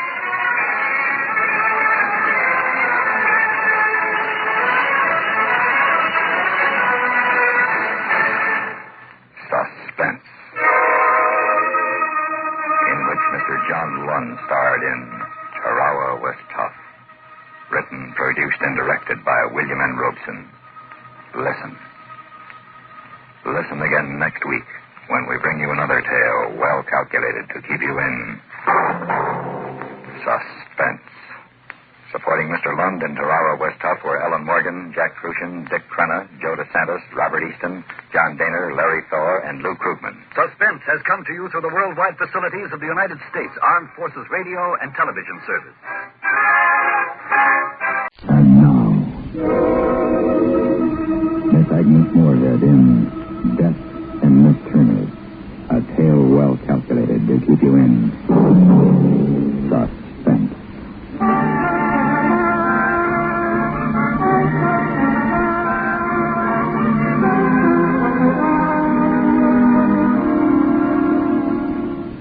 We went out for a walk this morning.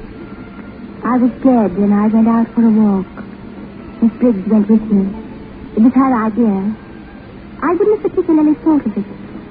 She brought the new picture in this morning. She took my chair and stood on it, and took off one shoe and hammered the nail in the wall and hung the picture up. She asked me if it was hanging straight, and I said I thought so.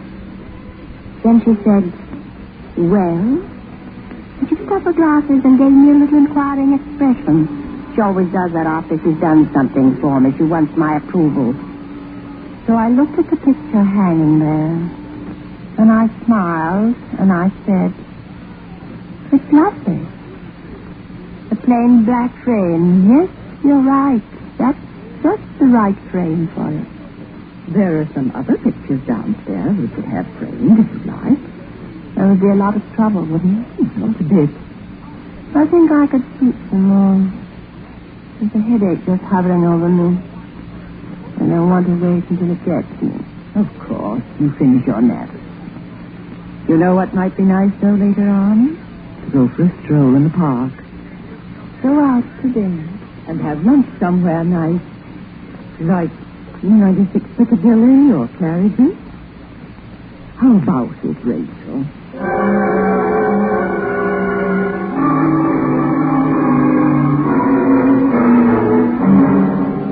I was dead. Long, long dead.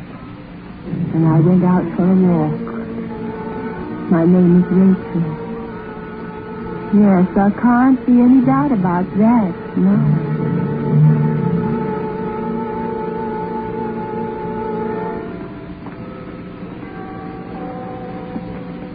And then the American meets the Englishman and says, well, how are things here, old boy? And the Englishman says, better than next year.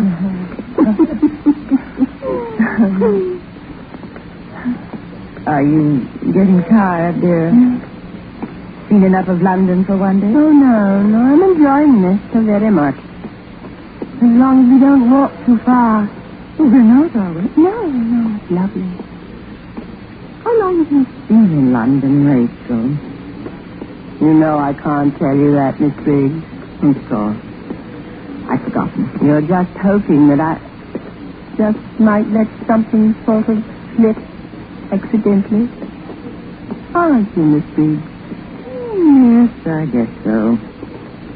It'd be nice, wouldn't it? No, it wouldn't. Don't count on it, Miss Briggs. It's not going to happen. I can't risk it. Very well, my dear. Oh, look. Here's the frame shop where I got our new picture done. The black frame you like so much. He's framing some more for us. Let's just go in and see how he's coming along. Is this a new shop? Yes, I think so. Hello there. Anybody in? Who's that? Oh, Miss Briggs. And how are we today? Oh, fine, thank you, Mr. Putney. My friend here and I thought we'd just look in and see how our little job of work is going. I see. Yes. That was the Four Oils. By who was it? Turner, that's it, Turner. Let me see. Oh, no, I'm afraid we haven't got to them yet. They're still hanging up there on the line. I've been here before. I beg your pardon? It was the same. Why, I'm afraid not. You see... What do you mean? I tell you I Well, I've only just opened my shop a few weeks ago. I'm not talking about your shop, Mr. Putnam. But these paintings... Oh, these paintings. Oh, I don't know. Miss Briggs brought them in. By Turner. Turner? That's preposterous. J.M. Turner? Why, these had nothing to do with him. In the first place, he was watercolor. In the second place, landscape. In the third place... Not J.M. Turner. Another Turner. They're signed... R. Turner. Oh. Interesting painter, don't you think? Not exactly macabre, but something shivery about them. All four of them seem to have an... Well, I guess you'd call it an ominous overtone. Really? I don't feel that particularly. Well, wouldn't you call it a little nightmarish when a painter goes to this much trouble? All this detail of painting a man in his hands, his shoes, the handkerchief in his pocket, the carnation in his buttonhole, and then brings out his face in all four paintings. No face. I see a face. Oh, yes, of course. Not complete. Not the filled-in features. But the qualities of this man's face are there for me, even though they're not there for you. I should know this man if I met him. I think we're going to be getting back. He's dead, I think.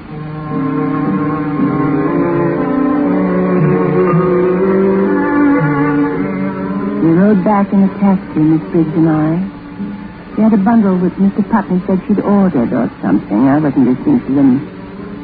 Every time I opened my mouth to say something, I gave them an advantage. Every time I went out for a walk like today, I showed things in my expression that told them what they wanted to know. I'd fallen into a trap when Miss Briggs had suggested that walk this morning. I'd been weak. I should never have gone. I want to be dead. And I won't be brought back from it. Now, wasn't that a pleasant outing? Yes. Yes. Whatever have you got in that bundle? This? Mm-hmm. Stuff I ordered the other day from Mr. Putney. Oh? What is it? You laugh. No, I won't. Well, I know it's foolish, but... Well, anyway, it's something I've always wanted to have a private dabble at. They say it relaxes the nerves. Well, who knows? I'm younger than Grandma Moses. Paint. We bought a box of paint. And brushes. This one, if you please, cost 2 guineas. It's for the fine detail work, he said. Sable. It's a sable brush. And these, you mix your colors on them. Palettes. And then there's, whatever this is, fixative, and, well, anyway, I've gone and got a perfect smasher of a real professional kit. Now, if someone will teach me to draw a straight line... You didn't buy this box of paint for yourself. Did you, Miss Briggs? With whatever you bought them from me. That's it, isn't it? I was a painter. That's what you're waiting for me to find out, isn't it? R. Turner. The painter who does portraits of a man without a face. It's Rachel Turner. Is that it? I don't remember it, but is that it? Am I Rachel Turner? Wait here. I got to get Dr. Price. I looked at the door a moment after she had gone. When the square of white became the only thing in the room. I picked up a canvas. I drew a chair forward and propped the canvas against it. I was doing my best not to think, not to govern my actions, simply to allow whatever might happen.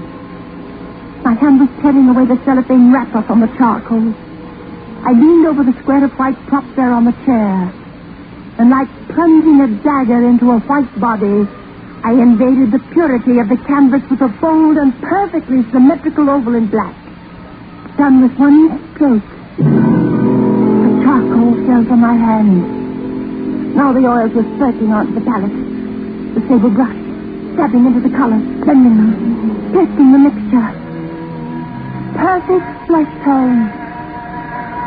Why? For what sake? And then there was a roaring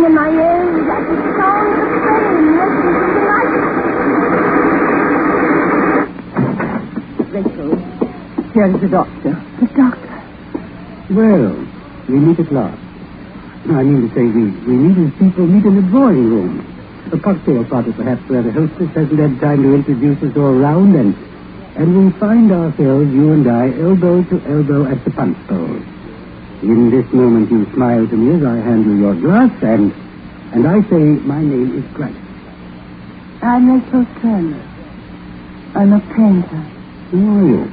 You know, that's a subject on which I'm dreadfully ill-informed. I'm a psychologist myself. Sir Bartley Grice, of the Majesty's College of Medicine. Good heavens. Not only a painter, but a positive encyclopedist. How would you know that? Have we met before? We've not met at all, this way. We don't meet, you and I, Sir Bartley, until some months from now, when you are my doctor, and I'm a patient who has lost her memory. How much do you know now, Miss Turner? You're going to be sorry. More than that, you'll be the object of all the murderous hatred my soul is capable of if you persist in bringing me back. I shall risk that. Many people hate me. I say many others will be hated. Miss Turner, did you take this picture just now, in those 15 minutes while Miss Briggs and I were talking? Yes. It's remarkable. Amazing. This man's face. Why him? I mean, for what reason this particular encounter? Is he real from life? Yes. Yes. What does he mean, then? Who is he? I don't know. I saw him only once. Then why did you feel compelled to bring back this face, to show to yourself again now? Why?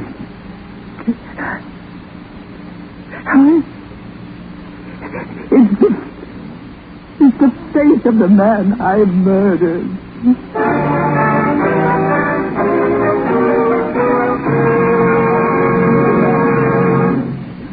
In a moment, we continue with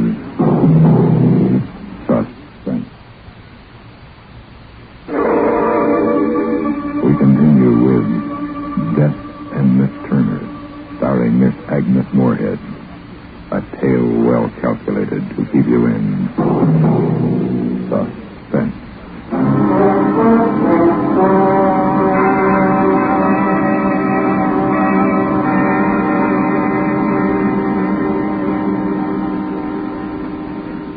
You murdered this man whose face you painted, Sharon? Yes. Yes, I did. How did you murder him? Oh, I don't know. You have no recollection of having actually done it? No. You're unable to tell yourself where it happened or when? No. I only am sure that I killed him. Miss Turner, we're going to give you something to make you sleep. Now, will you roll up your sleeve for Miss Briggs? Oh, dear. Yes, we shall need to help you to sleep for a period of time now. I hope it'll be a brief period. You've wanted to sleep a great deal of recent months, haven't you? Yes, that was because you were afraid of reality, of your thoughts while awake. So you were always dozing off or taking a nap or staying in bed till half the day was gone. Now I know I'm a murderer. I've earned the right to be drugged into forgetting it for a few hours. I was already dead. I'd forgotten. Why couldn't I have been allowed to die? Why not have hung me and be done with it? Hung you? Hung you for what? For a murder you cannot describe? Of a man whose death and circumstances pointing to violence we have no record of? No one on earth has come forward to accuse you of any crime. How did you find me? What was I doing? Where was I when you found me? You must remember what happened yourself. You must live through that horror again. Only then will you know what is true. In the meantime, I shall help you in every way I can. Hate me if you like. It's better than hating yourself. Good night, Miss Turner. So many years to remember. A life brought back to be my own. the figures and landscapes and people which belonged to me, when nothing had been mine the day before. It was all there. Up until my birthday. What happened on the 16th of April? I remember the night before. It was the last thing I remembered until awaking here in the hospital on the first day of May. I was standing in the lobby of the hotel, just having got off that rickety elevator. And my bag was packed. It was there at my feet. And the porter came around from behind his booth and handed me my train ticket. After that, nothing.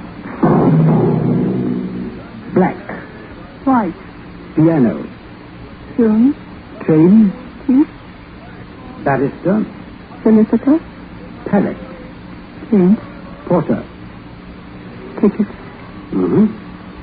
Train. Snow White.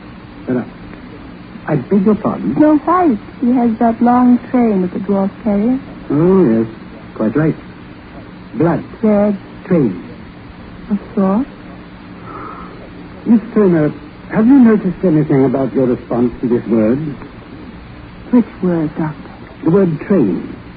I have put it to you 3 times, and each time you have, for some reason, avoided connoting what one should expect to be the most commonplace association. You had not answered with smoke or wheels or Waterloo Station or underground. Have you any idea why you should be unwilling to recognize the word train as a high-speed conveyance traveling on rails? I don't have any idea. Book. Dealer. Yorkshire. Pudding. Train. Wreck. Thank you, Miss Turner. I think that will do it for today. Miss Briggs took me back to my room. I was in a fever. I could hardly walk straight. She kept dabbing in my forehead with her handkerchief, but it didn't do any good. I could see her lips moving, probably asking me if I was all right, and she could help me. But I couldn't hear her. There was another horrifying, terrible sound filling my ears. I held my hands over them, trying to... So it grew louder. In my room, Miss Briggs tried to push me toward the bed. I could see her lips screaming, "You must lie down." And I pushed her out of the way and lunged for the candle. My hands and arms were numb as though they were floating, out of my control. Except that they ached agonizingly. There were flashes before my eyes, pounding waves that threw my head back and forth as though I were being battered in some apocalyptic storm. Then came a frightful shrieking, torn from the throat of a damned soul in torment, and I fell forward on the floor, and something fell with me, and I saw it. So I fainted, and the voice that was shrieking was my own.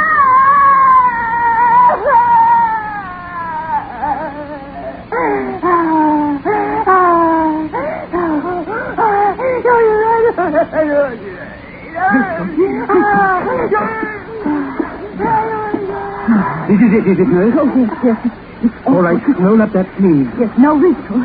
She painted that picture there, delirious, like a madwoman. Yes, be quiet. Now, Miss Turner. Oh, you hurt me. You hurt me this time. It's stinging. Oh. The mixture's a little bit different this time, Miss Turner. It will stop hitting in just a moment. There, it's better already, isn't it? Oh, yes. This is warm. Peaceful. This picture you've just done, Miss Turner. Is it good?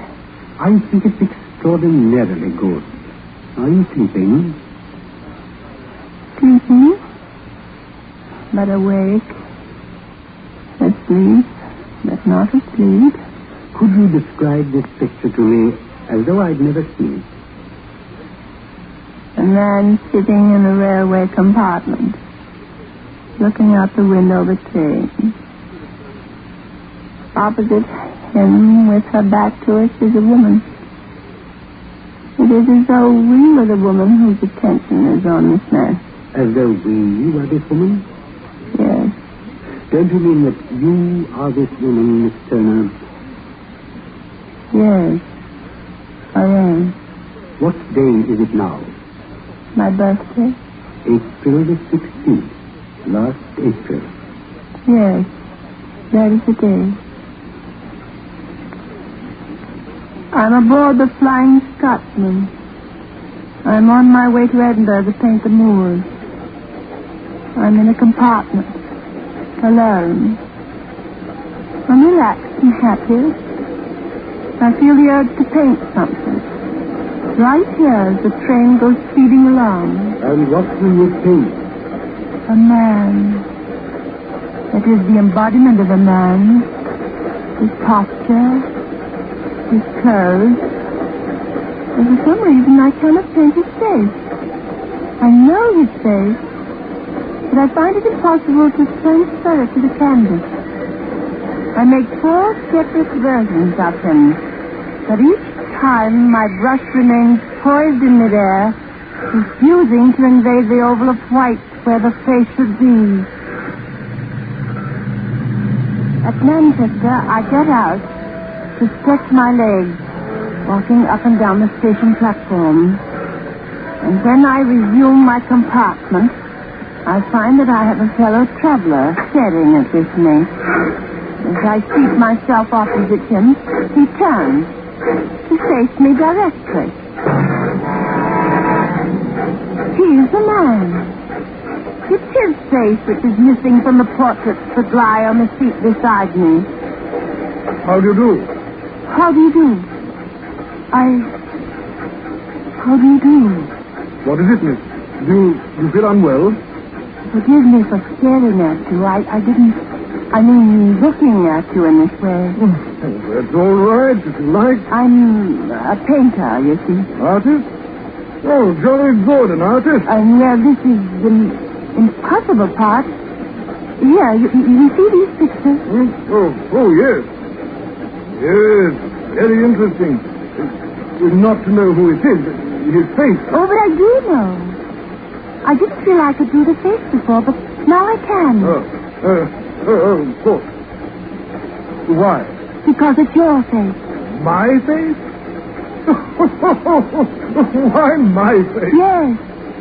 I know it sounds queer, but... You're going to put my face in there? Yes, if I may. Well, all right. All right, go right ahead. You mean it? No? Certainly. Now, what do I do? Do I just sit here? Yes, just that way. Please, if you tilt your head just a little more that way. Is this all right? Yes. You're in the shadow, though. It was only a little more light. Oh, I have it. Would it be too much trouble if we change places? There's good light here where I'm sitting. Beg pardon? If we change places, I'll sit over there, and you... Oh, yes, change places. Oh, certainly. I'll sit down where he's been. And he places himself exactly where I've been sitting. For a moment he looked at me, smiling. And then it happened. It was a blinding, crashing thunder. Smoke and steam obscured his face, still smiling and surprised. And then an inferno of glittering wood and glass and rending steel came screaming at him. And the car split in two and flames engulfed him, shrieking at death. I did him. He changed places with me. It was I who was meant to die the first day. I did him. I did him. I did him.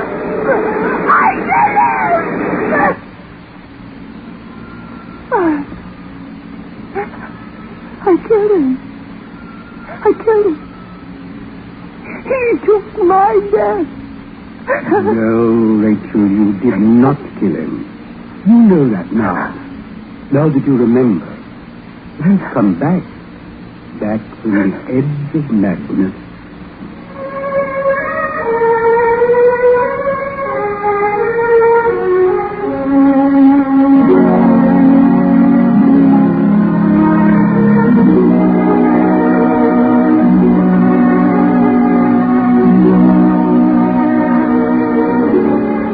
I'm going home now. My train leaves at midnight. They gave me a farewell tea this afternoon, and I even had a cocktail. The hostess was much too busy to introduce us all around. But a very nice gentleman came up to me and introduced himself. My name is Bryce. I'm a psychologist. I am Mr. Turner. I'm a painter.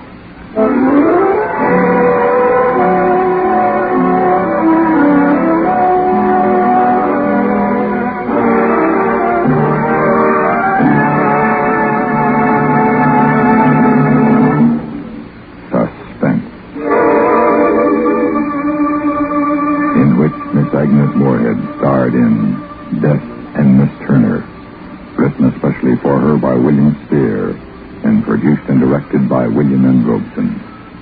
Supporting Miss Moorehead in Daeth and Miss Turner were Irene Hedgerow, Raymond Lawrence, John White, and Richard Peel. Listen. Listen again next week when we return with another tale well calculated to keep you in suspense. Suspense. And the producer of radio's outstanding theater of thrills, the master of mystery and adventure, William N. Robeson. Did you know that the Stanley Steamer is the fastest automobile ever made? It is. Theoretically, at least. Nobody ever determined its top speed because it had a tendency to blow up first. All of which is by way of background for the upcoming story of Suspense. Listen.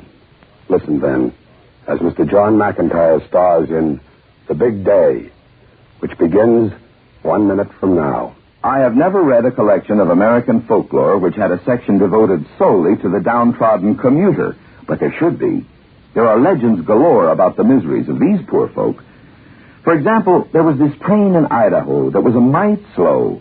Once an impatient passenger asked the conductor why the train had stopped. "There's a cow on the track," he said. "We have to chase her away." A little later, when the train stopped again, the passenger roared, "Now what's wrong?" "Oh," said the conductor serenely, "we just caught up with that cow again." Folklore belongs to every nation's legendary past, and I guess we Americans have our share of some good ones. Like the one about... but we'll have to save that one for the next time we travel your way. See you then. And now, Mr. John McIntyre in The Big Day. A tale well calculated to keep you in suspense. What's the say on the gauge, Albert? Looks like about 4 pounds, Sam, maybe 4.5. Not enough. You won't run on 4.5 pounds of steam pressure, that's for sure. Can't see what difference it would make if she did run, Sam. You wouldn't take her anywhere. Just sit here in the garage like you've been doing every day since I can remember and steam her up and not go anywhere. Now, how come you just steam her up and don't go anywhere in her, Sam? Because the right time hasn't come along yet. That's why, Albert. See, you put new wheels on her and new racing tires. And you made me paint that crazy number 61 on the side, but you never take her out. Albert, I'm getting tired of you sitting there asking me why I never do this and why I never do that. Now, I'm going to tell you once more what I've been telling you over and over. I put the new wheels and tires on her because I'll need them when the right time gets here. And it's coming, Albert. It's coming sooner than you think. You're going to ride her up to heaven on Judgment Day, Sam? You're going to steam her up and drive your bright red Stanley up into the sky? Is that what you're going to do, Sam? That's very funny, Albert, very funny. No, I'm not going to drive her up to heaven on Judgment Day. I'm going to drive her where she belongs, out in the open. Out on the road where she can get up a full head of steam and show everybody what she can really do. Going to show up all them modern cars, eh, Sam? Albert, I know I'm wasting my time talking to you, just like I waste my time talking to that son of mine. But 50 years ago, in 1907, a Stanley steamer was wrecked going 190 miles an hour. Oh, now, come off it, Sam. It's in the book, 190 miles an hour, and she would have done better if she hadn't come apart. I'll bet the fellow that was driving her came apart, too. Well, it was the car's fault. The fellow that was driving her just didn't know how to handle steam. But you do. I do. When the day gets here, I'll show you. You and Ma and that son of mine and everyone else who thinks gasoline is the only kind of fuel for a car. The only reason the steamer isn't on the streets now is because the big oil companies bought them out to keep the steamer off the street. But it'll be different when I take this one out. Oh, sure. And the time is sooner than you think, Albert. A lot sooner than you think. Now get up there and pump, Elbert. Let's get a real head of steam on her and see what she sounds like.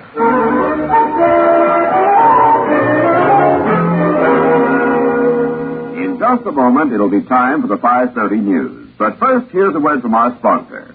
Friends, how long has it been since you felt good? Junior? Really good, Junior? Yes, Mom? Where's Pop? The news is coming on. He wants to hear the qualifying times from the racetrack. I'll call him. I think he and Mr. Fellows are out in the garage. Well, tell him the news is on. He'll be mad if he misses it. Well, there he is, Mom, coming in the back door.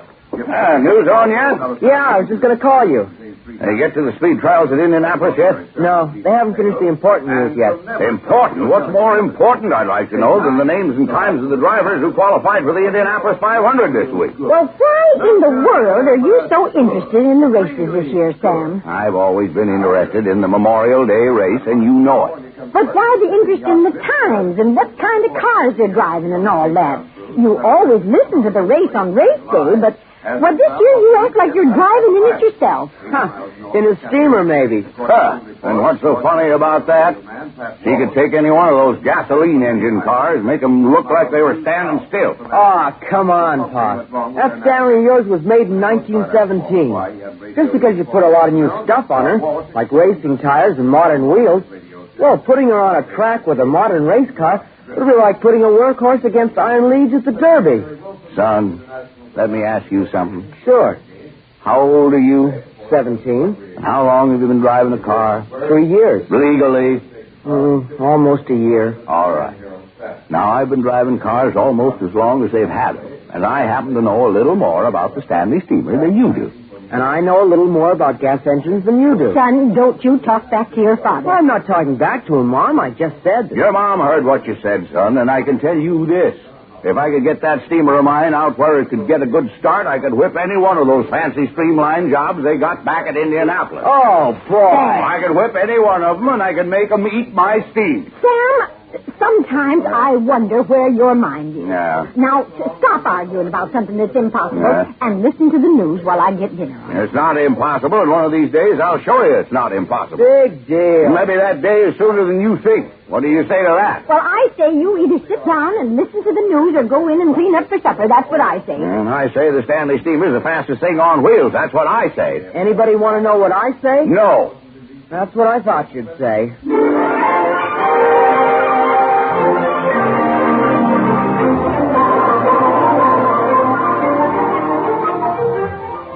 Bring the extension cord around the front over, Albert. Hang it over on the nail. I'm trying to get it over the hood, Sam. But don't drag it across her. You want to scratch up the paint? I don't want to do anything but go home, Sam. Millie's going to give me a bad time if I don't get home early. She thinks you're down at the church again tonight? Well, I told her I was painting the white lines on the basketball court. Trouble is, I told her I was doing that last night, too. Well, tell her it's a big court. Hold that light over here so as we can get a look at these maps. Yeah, you sure got enough of them. Yeah, got them down at the auto club. Real nice about giving them to me, too. Didn't even ask me what I want them for. Well, what do you want them for, Sam? What do I want them for? I want them to lay out a course. A course of what? Albert, when you lay out a course, it isn't a course of something. It's a course to somewhere. Oh, where? Well, that's what we're going to figure out tonight. Hold the light over this way a bit. Let's take a look at this map here. California, San Diego to San Francisco. That's the one we want. Well, this is Los Angeles, Sam. I know. Let's see. Highway 101 runs from here to San Diego. Too many little towns. Not far enough, anyway. Millie has an aunt lives down in San Diego. Highway 99. If you went straight up 99 towards Sacramento, you'd bypass Saugus, New Hall, and you don't hit anything really big until Bakersfield. I had a friend once lived in Bakersfield. And out of Bakersfield, there's Wasco, Delano, Tulare, Fresno. And the road runs straight and level. Hand me that ruler there, will you, Elmer? Yeah. Here it is. Now, let's see. Scale says 21 miles to the inch. Fresno's about 10 inches from Los Angeles. That's 210 miles. Got a long ways to go yet. Sam, I don't know what you're going to do with that map, but I got to go home. If Millie finds out I've been spending my evenings over here in your garage fooling around with this steamer of yours, she'll skin me alive. Albert, let me tell you something. You got nothing to worry about. Oh, I got nothing to worry about with Millie? You got nothing to worry about with Millie. When she finds out why you've been spending your evenings over here... When she finds out? When she finds out why you've been helping me with the steamer, she'll be so impressed she won't do anything but applaud. Sam, I gotta go home. All right, Albert, you go on home. You go home and get a good night's sleep, and tomorrow morning I'll let you in on a little surprise. Sam, you've forgotten that tomorrow's Memorial Day or the race is on. I know the race is on, Albert. I know that you and I always listen to the Indianapolis race on the radio, and tomorrow we'll listen to the start just like we always have. Only it'll be different. Different? That's right, Albert, different. That's the surprise I'm talking about. Now, you be here at 8:30 sharp. 8:30? The radio doesn't even come on from the track until 9:15. You'll be here at 8:30 sharp, Albert. Well, I don't know why I've got to get here so early. Albert. All right, Sam, if you say so, I'll be here. That's the way to talk, Albert. Now, you go on home to Millie and leave me here with my maps, and I'll see you tomorrow. Yeah. Well, good night, Sam. Good night, Albert. And don't be late, because tomorrow, Albert, is the big day.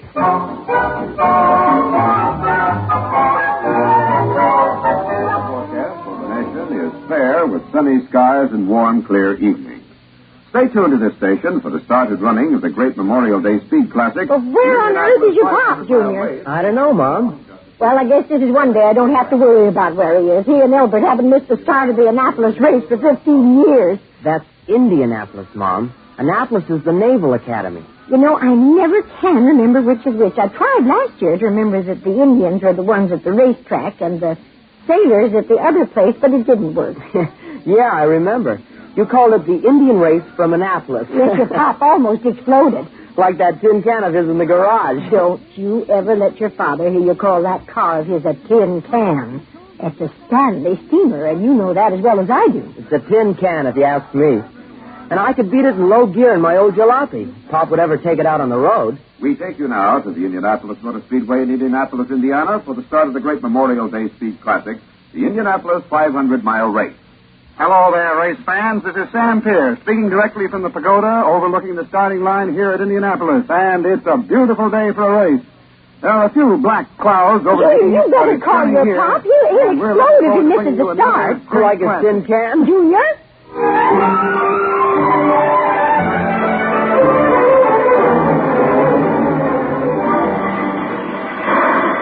Open the doors, Albert. Open the doors and stand back. You gonna take her out, Sam? Just open the doors and see. Okay, Sam. Well, open, Sam. Okay. Now stand back, Albert. There she goes. She's moving, Sam. I know. Now bring that portable radio and follow me out to the street, and I'll stop her there. Okay, Sam. You did it, Sam. You took her out. Of course I did, Albert. Now hand me that radio. Yeah, here you are. I'll tune her up and see if they've got the track yet. On the track, running their warm-up lap. Race car is leaving the pits now, and in a very short time, the race will be underway. They're just about ready to go, Albert. Yeah, we better get into the house or we'll miss the start. Albert, we're not going to listen to the start in the house. We're going to listen to the start right here on this porch. Well, we can hear it better in the house, Sam. Albert, get up here on the seat with me. Me? Up there on that seat in that thing? That's right, Albert. Get here on the seat with me. I wouldn't drive around the block in that thing, Sam, and you know it. Albert, you're going with me. I am not going with you. You're going with me, or I'll tell Billy that you weren't at the church last night, or the night before, or the night before that. Now get up here on the seat and turn up the radio so we can hear the start. I don't like this, Sam. Yeah, you will, Albert. But you're going to share an historic event with me. You're going to be with me in my Stanley steamer when the starter at the track drops the starting flag in front of those racers back at Indianapolis. And when that flag drops, Albert, we're going to open the throttle and start with them. Sam Porter, are you crazy? While they're driving around and around for 500 miles, you and I and the steamer will be going up Highway 99 to the town of Gridley. Sam. And Gridley, California is exactly 500 miles from where we are right now. You're going to race this thing 500 miles to Gridley? We're going to race against those cars back at Indianapolis. And we're going to win, Albert. We're going to get to Gridley before they get to the finish line. Sam Porter, you're crazy. Sitting up on this steaming monster talking like a crazy man. Turn up the radio, Albert. And here they come down the straightaway in front of the main grandstands, ladies and gentlemen, and they're off. The Indianapolis. Hang on and pump, Elbert. Hang on and pump. Is underway. We're off the Grizzly.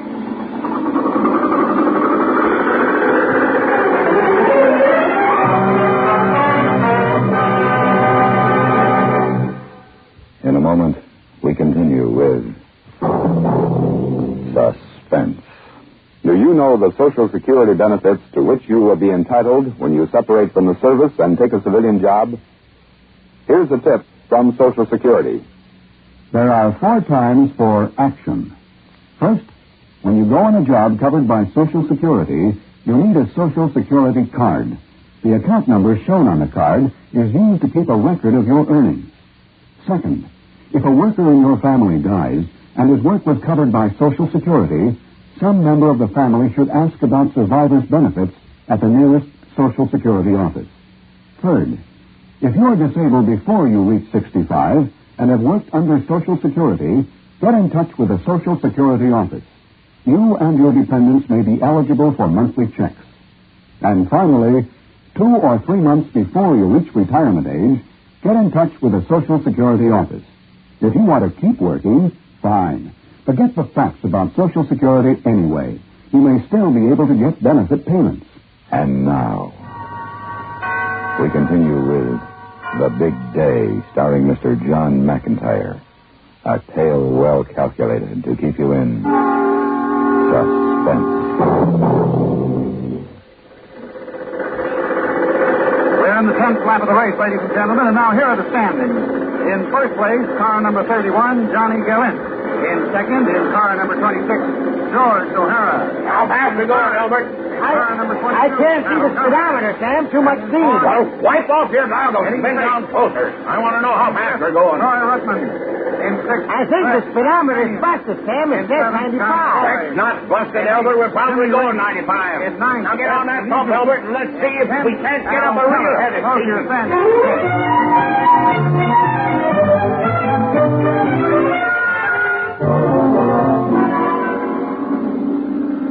So far, it's been a wonderful race, ladies and gentlemen. Nothing to mar the thrill of watching these cars hurtle around this 15 years, he never misses a start, and now all of a sudden he disappears. I called him, Mom, but he didn't answer. Well, maybe he didn't hear you. Go on out the garage and get him. Okay, Mom. And if all goes well, we interrupt the Indianapolis race for a moment to bring you a special announcement from the California Highway Patrol.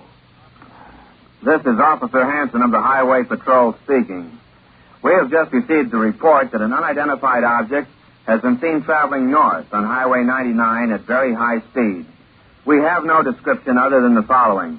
The object is bright red and seems to be emitting clouds of some vapor, perhaps steam. Oh, no. It was last seen heading north on Highway 99 in the vicinity of Caswell and was traveling at great speed. Oh. A sheriff's car that gave chase lost it and called in this report. Motorists are warned to be on the lookout and to give this object the right-of-way if they see it. All police and sheriff's cars are on the alert and will bring you further reports as we receive them. Oh, dear me, no. Now to the Indianapolis Junior! Speedway. Junior! It's not in the garage, Mom, and you know what? I'm afraid I Steamer don't. isn't there either. Junior, I know where your father is. He's out on the highway, and that's... Tin Can? Tin Can, and he's trying to kill himself. Get me the phone, Junior. I've got to let them know.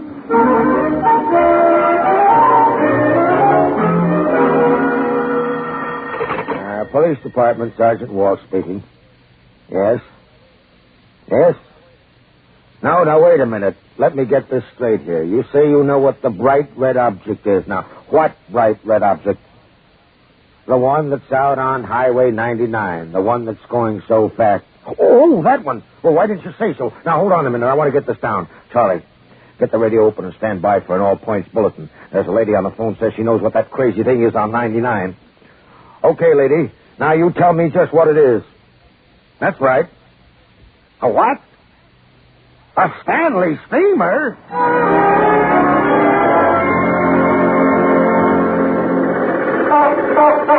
Where are we now, Albert? I think we're coming up to Bakersfield. It's hard to follow the map with the steam and the wind. Bakersfield, that's over 100 miles from L.A.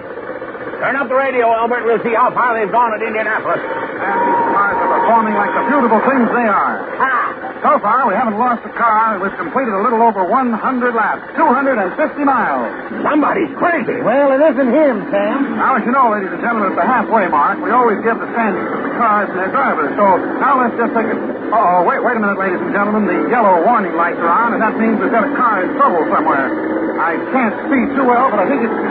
Yes, there it is. Down at the far end of the grandstand straightaway, there's a car against the retaining wall. It's a wreck, Sam. Shut up and pump. Yeah, I can see the driver, ladies and gentlemen. He's out of the car now, and he's waving that he's all right. Yes, he's okay, ladies and gentlemen, but that car is in a bad place there. They'll have to keep this race running under the caution flag until they can clear it away. Of course, that means the cars will have to slow way down, and this will reduce the race average, but, well, that's the break to the game. Come on, Albert, that's the break for us. Good news. Pump up some more steam there, and we'll make up some time on it. Sam, this has gone far enough. Now, you got through that last town all right, although I think you scared them all half to death. But this next town is Merced, and it's a big one. Now, they've got signals set for 30 miles an hour right through the main street. You can't go through Merced at 95 miles an hour. I figured on those signals, Albert. We won't go through town at 95. Well, thank goodness for that. Signal set for 30. 3 times 30 is 90. We'll go through town at 90. Flicker the whistle. Oh, no. Oh, yes. Now get on that pump, Albert, and pump. We can't afford to lose any steam pressure at this point. We've got an average to hold.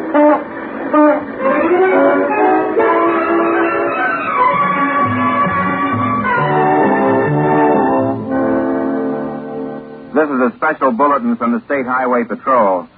The unidentified object that has been reported at various positions from Los Angeles all the way north to Merced has been identified as a bright red Stanley steamer. Police in Fresno were alerted when a roadblock they set up was bypassed unexpectedly.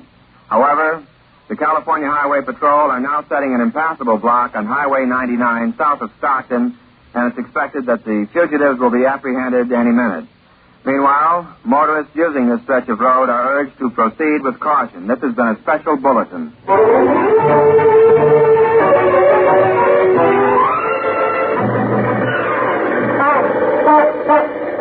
She's really rolling now that we got that fresh tank of water. She is that, Sam. It took us a little out of our way, taking that alternate road up into the hills back of Stockton. But I figured we'd find a water tank back there easier than in the city. And that farmer was real nice, too. You going back into Stockton now, Sam? Nope. Figured away on the map while we were stopped up there that takes us right around her.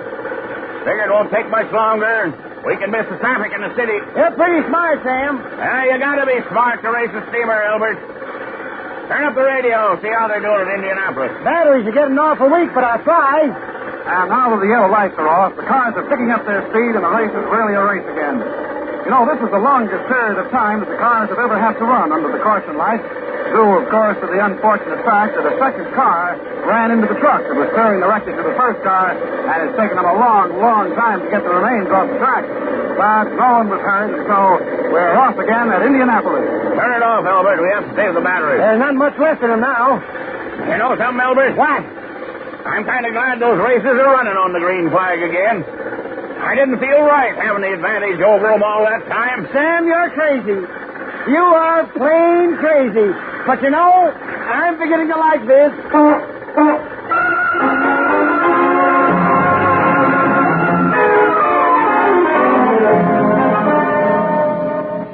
This is the State Highway Patrol speaking. We have a new report on the runaway Stanley steamer. For a while, it was thought to have mysteriously disappeared when officers waiting at a roadblock at Stockton reported it failed to show up. But just a short time ago, it was again reported on Highway 99 on the outskirts of Sacramento heading north. A block has been hastily erected as the town of Woodland, which is the next town along the route of the steamer. We'll have a further report as soon as we hear from the Woodland police.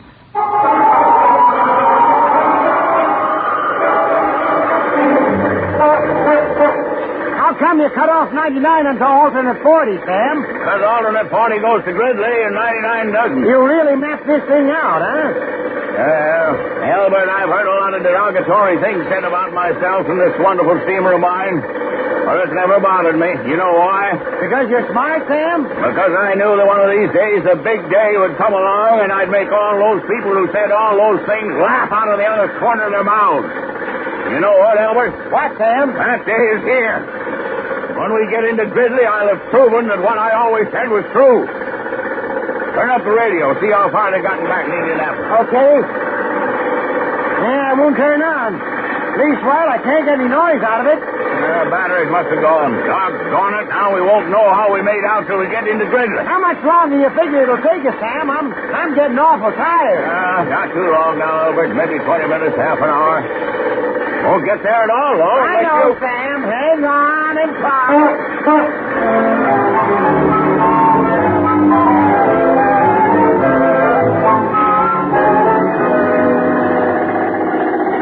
She seems to be slowing down, Sam. I am slowing her down, Albert. If I'm not mistaken, we should be getting into Grizzly right over the top of this hill. You mean it, Sam? You mean we're really there? We made it? I think so, Albert. We'll know in a minute. Sure wish the radio was working so we could know how we did. Well, there'll be somebody in Gridley with a radio. We can ask them. Yeah. Hey, Albert, look there. Right down there at the foot of the hill. It's a town, all right, Sam. It's Gridley, Albert. Gridley in the finish line for us. Hey, looks like they're having a celebration or something. Oh, the car's all right. Maybe they've heard about it. Most likely a picnic or a parade. Are you going to cross the finish line like they do back at Indianapolis? Albert, that's a great idea. We'll give them something to talk about for a long time to come. Get a hold of that pump, Albert. I'm pumped. I know, Sam. I know. Look, they're getting out of the cars into the street. There's something funny, Albert. They've got cars parked there across the street. And they're holding up their hands. Well, I guess there's nothing to do but stop. Don't want to bust up my steamer after she run all this way. Anyway, we got to Gridley. All right. All right, you two. Now just stay where you are. Don't make no fast moves. Sam, this cop doesn't sound very friendly. That gun he's waving doesn't look very friendly either. Now, I want you both to get down out of that Steamer, Stanley steamer. Well, that thing. And just stand over there quiet. Better do as he says, Albert. Yeah. Come on. Yeah. Albert. Yes, Sam? I can't get my hands loose to the steering wheel.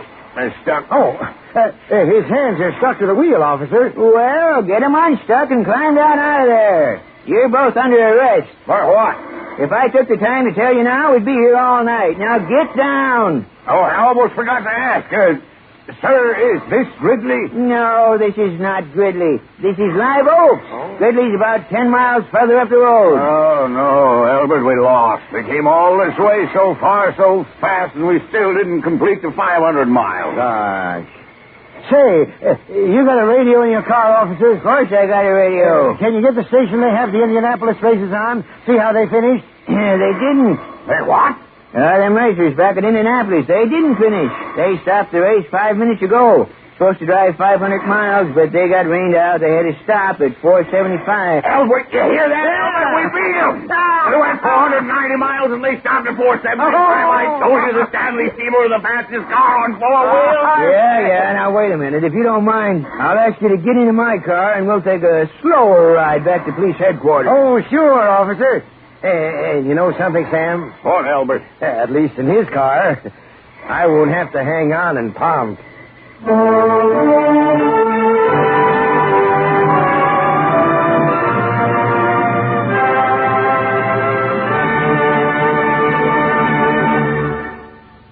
Suspense.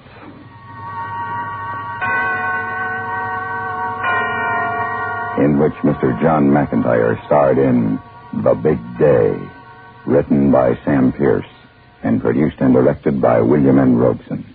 Supporting Mr. McIntyre in The Big Day were Jeanette Nolan, Joe DeSantis, William Keneally, Henry Blair, Sam Pierce, and Dawes Butler. Listen. Listen again next week when we return with another tale well calculated to keep you in suspense.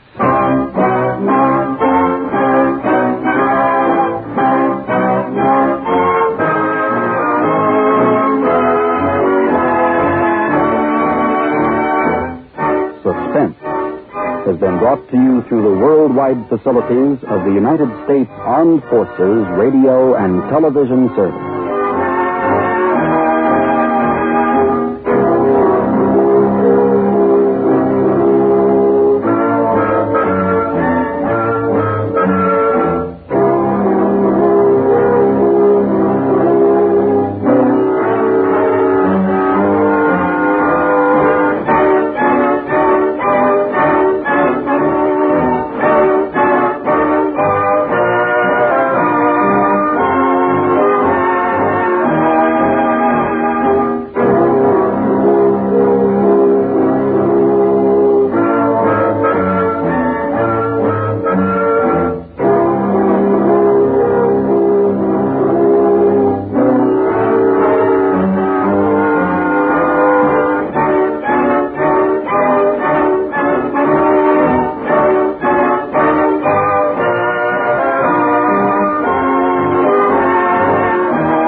outstanding theater of thrills, the master of mystery and adventure, William N. Robeson.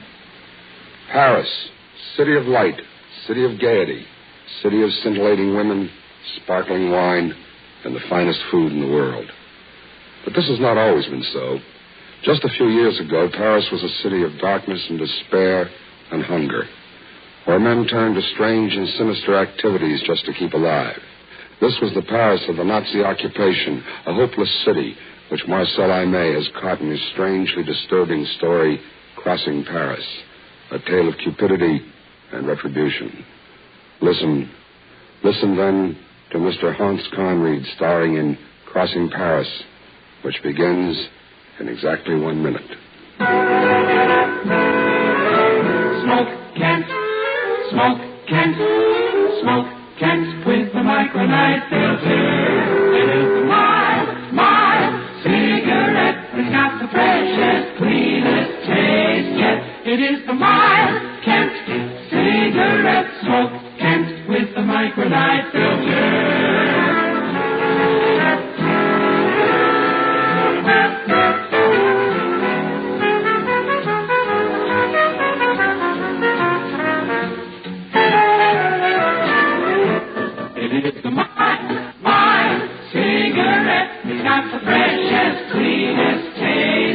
It is the mild Kent cigarette. Smoke Kent with the micronite filter. And now, Mr. Hans Conried in Crossing Paris, a tale well calculated to keep you in suspense.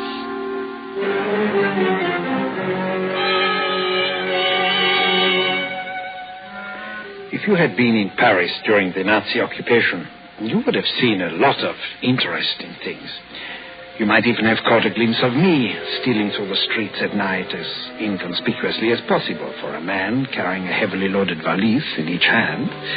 These valises were lined inside with canvas to prevent the leakage of any telltale drops of blood.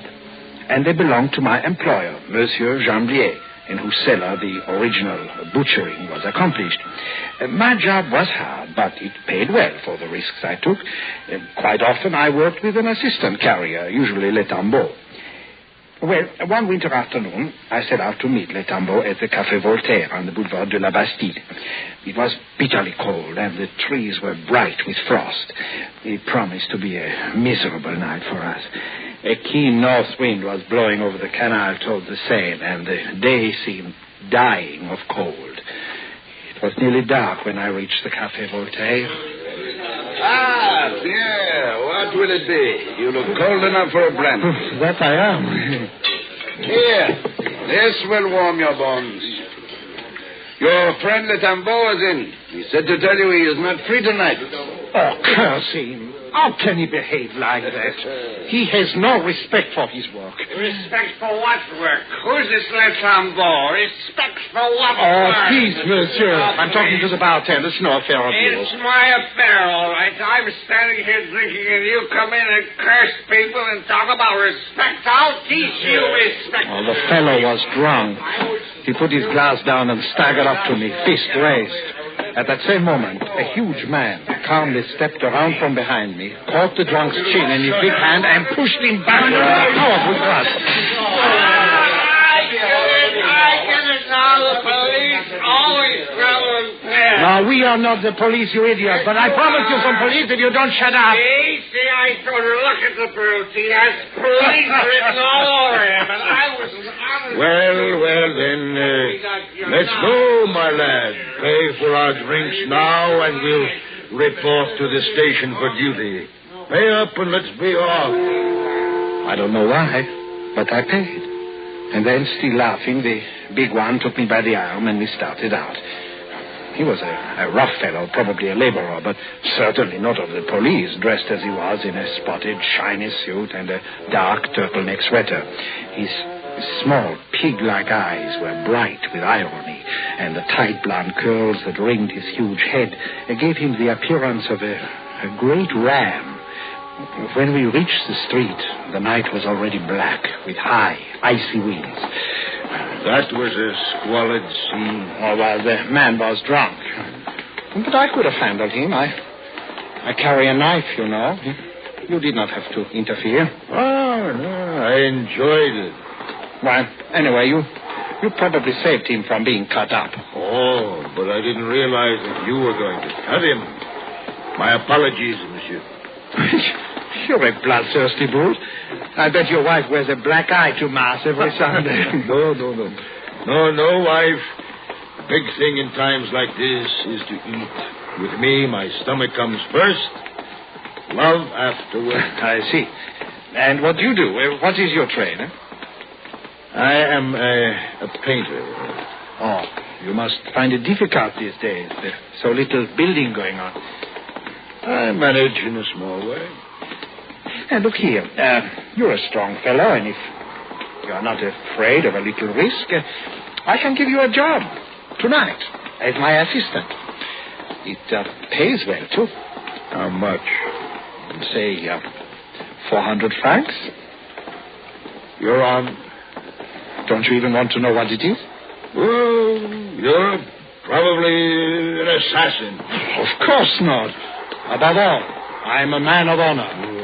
What difference does it make? All right, then. Let's turn off here. First, we must go to the Rue Poliveau.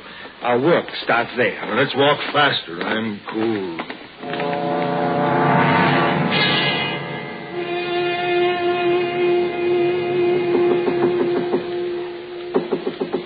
Who is it?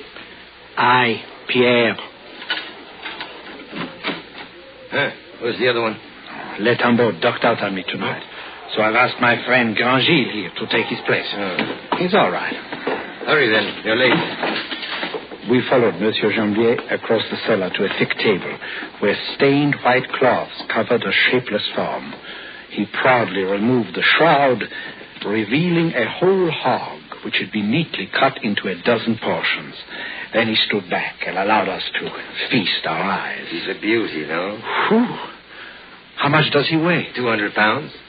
But divided into 4 valises, you'll manage him all right.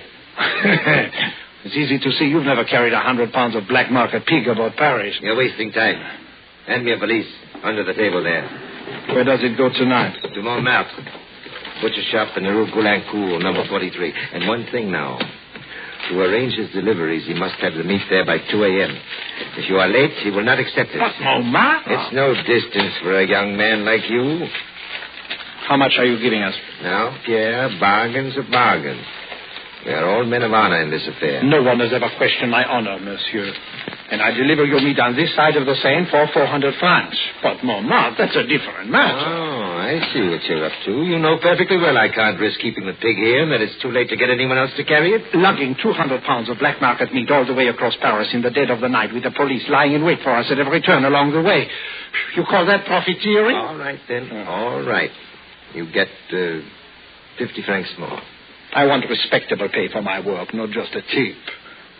500 then, but not a sou more. It is hard work. It involves great risk. 600 francs. Tell me, Monsieur Chamblier, is this really number 45? What? Why do you ask that? No, for no reason at all. Because I know the answer. Monsieur Chamblier, 45, Rue Poliveau. Who is this man, Pierre? Grangil, you will do me the courtesy of keeping your mouth shut. I do the talking here. You agree then, sir, to 600 francs? Monsieur Chamblier, 45, Rue Poliveau. My share will be 1,000 francs. What? Are you mad? Oh, don't pay any attention to him. He's my assistant. So you just give me the 2 times 600 francs. I'll settle with him later. All right, then. Here, take it. I can't have you here all night. Monsieur Chamblier, 45, Rue Poliveau. Give me 2,000 francs, or I shall wreck this place. Chamblier looked at him fearfully for a moment. Then he pulled a fat billfold from his pocket and handed 2 notes of 1,000 francs each to the ram, who pocketed them calmly and caught a third one on the fly when Chamblier, in his nervousness, let it slip. It was too much for me. I started to Grangil to make him return the money, but Chamblier seized me by the arm. Let him alone. I can't afford a row I here. don't want a row, but after all, he's my assistant. And this is my cellar. I've paid out enough money to have peace here at least. You can settle it with him later. But now we've got to finish packing the valises. It's late. We went back to the table and finished fitting the sections of pork into the valises, wedging them in with crumpled newspapers. Grangy paid no attention to us, but sat across the cellar on a wine barrel, eating a thick slice of ham he'd found. When we were packed, however, he got up without a word and came over to pick up his 2 valises. This apparent willingness seemed to impress Chamblier, and when we reached the door, he stuck a pack of cigarettes into the ram's pocket. That's for the 2 of you, for the trip. Cigarettes at night? It's a fine way to get ourselves picked up. Oh, come now, Pierre. Don't worry so. I have to have 2,000 francs more. No. Not a sou. Not a single sou. Give me 2,000 francs, for heaven's sake, Chamblier. Chamblier! 2,000 francs, Chamblier! Don't be stupid. You'll have the police on us. Here, you blackmailer. Here, take them, but shut up. In the name of Mary, shut up. Here, you devil. Open the door. Let us get out of here. I'll settle with you later, my fine friend. Chamblier! Oh! Chamblier! I now have to have another 2,000. Quiet, I tell you. Stop it. No, don't you dare pull anything like that again. What's the matter with you anyway? Do you want to go to jail? I'm warning you now. If you ever... Stop chirping at me, or I'll pinch your head off and let you bleed. Well, I don't want any trouble, but after all, I've given you a job. This is my work. You should have some respect for it. Oh, that's for your job. Where do we cross the river? We have to go up to the Ile Saint-Louis, too near the railway station down here. Too many police patrols and German soldiers around. Let's hurry, then. My hands are turning to stone. As we passed by the wine market, deserted and desolate in the night, the wind seemed to blow with less violence, but colder. Our faces were gnawed and burned by it. The oily water in the Seine was black as coal, and along the banks the bare trees stood bleak and spectral. Finally, we reached the Ile Saint-Louis, and with a cord, turned into the first side street for a moment's respite from the paralyzing north wind. It's a wonder the air doesn't freeze. Why in the name of heaven do you work at this job? I make my living this way. Every man to his trade. Now tell me, how much can you get for pork in the black market, huh? Forget it. What, 75 francs a pound? Forget it, I tell you. In that cafe where they thought we were police? I'm sure we could sell Chamblier's pig at 75 francs a pound. That would give us 30,000 francs. 15,000 apiece of easy money, so instead of killing ourselves in this wind... You think if I want to do that, I'd have brought you along? No, and if I were to decide to do it now, I'd begin by getting rid of you. What makes you think you... Quiet. Listen. A patrol. Back here in the shadows. Quick.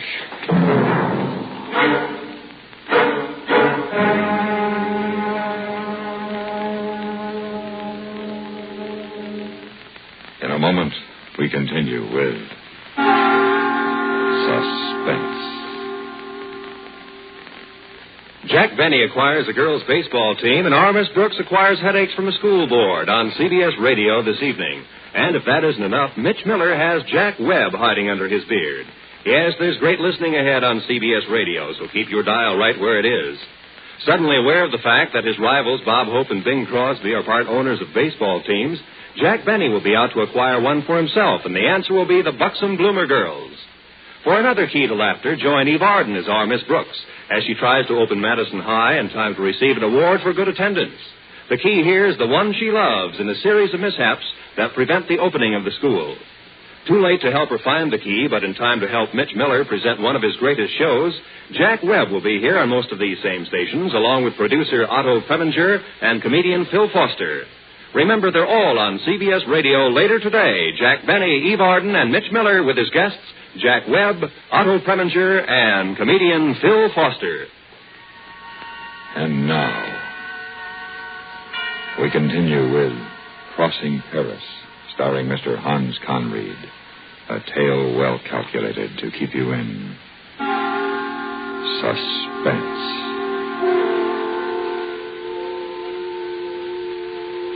We froze against the doorway, and the patrol passed without seeing us.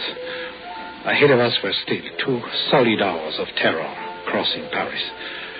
The moon was still hidden, but the night had grown lighter and consequently more dangerous for us. After a block or two, I suddenly sensed that Gangil was no longer behind me, and turning, I saw him halfway across the street, headed toward a line of blue light that framed the doorway of a cafe. I'm going to get a shot of liquor. Come back here, you fool. You can't carry that stuff in there. I won't be long. He was already opening the door, pushing his valises past the blackout curtain which masked the lighted interior. Curse him, not telling what he was up to now. But in any event, I couldn't leave him there with Jean-Liet's pork, and I didn't dare stand around in the street waiting for him, so I crossed over and followed him inside. Several men who looked like clerks were playing cards at a table. The floor was covered with sawdust and the lights were dingy.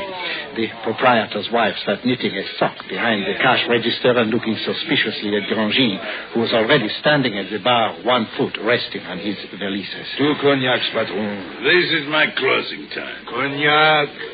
What is all that luggage? You're not running into my place with the police at your heels, are you? Give us some cognac. No. Do not cause a row. With me, these rows... Cognac, patron, Rémi Martin. Shut up, Gangil. Shut up, I tell you. If you quiet down, I will get it for you. Thank you, monsieur. The proprietor searched for a bottle of Rémi Martin, and Gangil turned and stared at the 4 clerks who had stopped their card game. They were obviously avoiding so much as a glance in our direction. All right. You. There are 4 of you sitting there. You're half-starved on rotten carrots and sawdust pudding. You're smoking corn silk. All of you. And there's enough good, fat pork in these valises to make you rich. Huh? What's to keep you from making off with it? You know well enough we're in no position to report it. In the name of heaven, Gangil, come to your senses. Get out of here, you filthy paupers. Get out. And howl against the black market. Rabble! Scum! What good does it do to make laws if they're not respected? Blackguards! Anarchists! Disloyal Frenchmen! Stop it, Gangil. Have you lost your mind? Perhaps you don't care what happens to you, but I care what happens to me. You don't say so. Hey, you there, patron. I can't wait all night. Give us some cognac. Give us some cognac, I said. Here is your cognac. But please, no more. It is past closing time already. Here. Here's to you, little Pierre. You who are as timid as a girl, but whose charm I cannot resist. Your valises full of pork that these cowards refuse to take, I will carry as far as Le Havre, on foot, on my knees, for you. And then, without warning, the ram reached out, seized the cognac bottle, and heaved it with all his strength against the mirror behind the bar. Excellent. Now, my valises. Come, little Pierre. I never wish to see these wretched people again. Baboons, I ignore you. I erase you from my memory forever. I followed him out, wondering how in the world I could keep this monstrous madman from getting us picked up by the police. The moon had come out now, and the center of the street looked like an arrow of brightness, while the shadows along the sidewalk offered dangerous possibilities of surprise. At the first street crossing, the black shadow in which we were walking was broken by a streak of moonlight. We just reached the opposite curve when, from the dark, only 3 yards in front of us, a man's voice rang out. Stand where you are. No tricks now. What are you carrying in those valises? Before taking that tone, you do well to identify yourself. It's the police. You saw me well enough. Oh, the police? Well, I'm certainly glad we ran into you. I've been looking for somebody to show us how to get to the Rue Sévigné. You're going away from it, and I think that you don't tell me. Did you hear that, my friend? The Rue Sévigné is behind us. Well, then we just have to turn back. Later, perhaps. Right now, you're going with me to the station. May we rest a moment first? We've walked a long way looking for the Rue Sévigné. Perhaps I can explain. No need for that. Come along now. Come on. There was nothing he could do if I put my valises down anyway, in spite of him. So I did, thinking he would give me a chance to talk him out of this. And the ram, bending his knees slightly, put his down also, and then, suddenly straightening up, smashed the policeman's jaw with his fist. The poor man doubled to his knees, fell flat without making a sound. Grandgil bent over him for a moment and then grabbed his hat and threw it into the middle of the street. The visor shone there in the moonlight. Well, let's go. Well, that was clever. As soon as he comes to, he'll grab his whistle. In 5 minutes, all the police in the arrondissement will be after us. That would surprise me. I have his whistle in my pocket. Air raid alert. Now what will we do? We don't dare go into a shelter with his meat, and we certainly can't stay in the streets. I live only 2 blocks from here. Come on. Come. In spite of carrying 100 pounds apiece of that cursed pig, we ran all the way. But at last, with bursting lungs, we made it. I stopped a moment inside the door to catch my breath before climbing to the top floor where he said he lived. The ram went on ahead, and the door was opened when I finally arrived. Come in. I'll have a fire going in the stove in a moment. It was a large, comfortable studio. In the bluish light that filtered in from the street, I could see a huge mirror covered with gauze, hanging directly opposite the entrance, over a baby carriage filled with what appeared to be framed paintings. I set down my valises near the door and stood there until Grandgil drew a blackout curtain over the window and turned on the light. There were several easels in the room, and on a table near the window were spread out a number of drawings and paintings. Surprise? You're a painter? Yes. I said I was. You did all those? I sell most of them around Montmartre.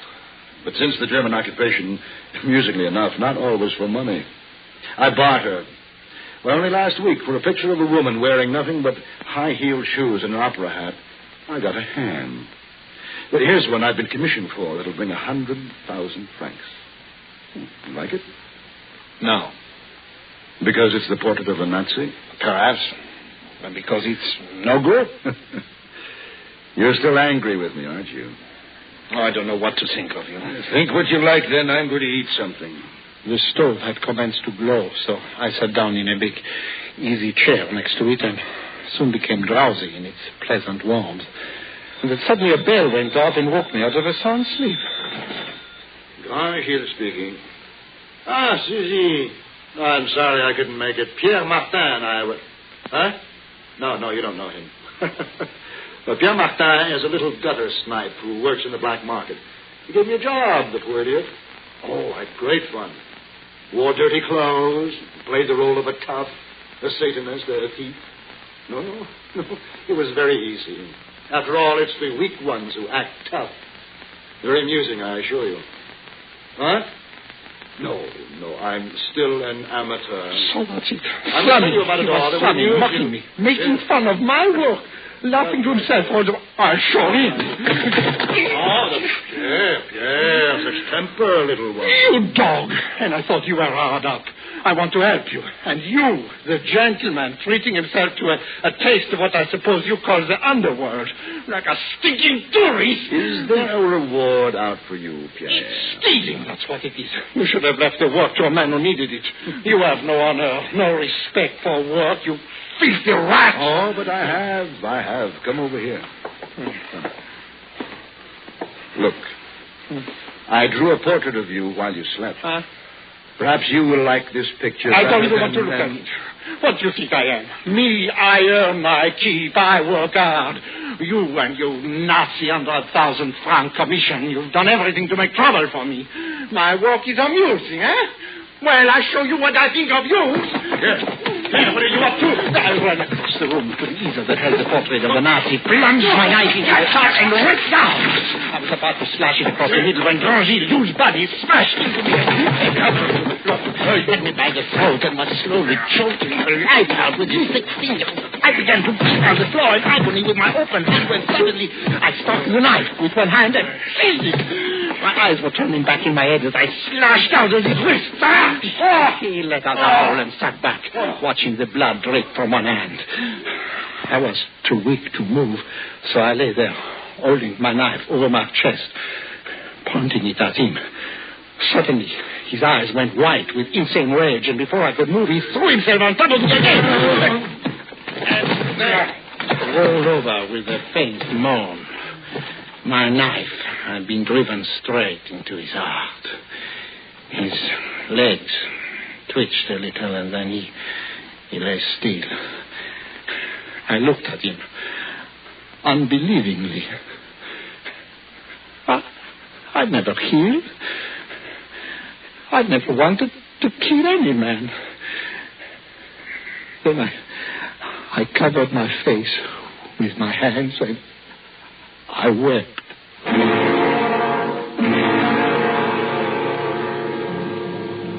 2 hours later, faint with exhaustion, I delivered all 4 valises to the butcher shop in Montmartre. All right, I waited. It is all there. Of course it is. I'm a man of honor, monsieur. I can see that. And you made it on time, too. But did you not have an assistant? I understood from Jean-Pierre. Oh, it seems that my assistant, monsieur, did not really need the work. I was forced to dismiss him. Well, anyway, you made it. I always finish any job I start, monsieur.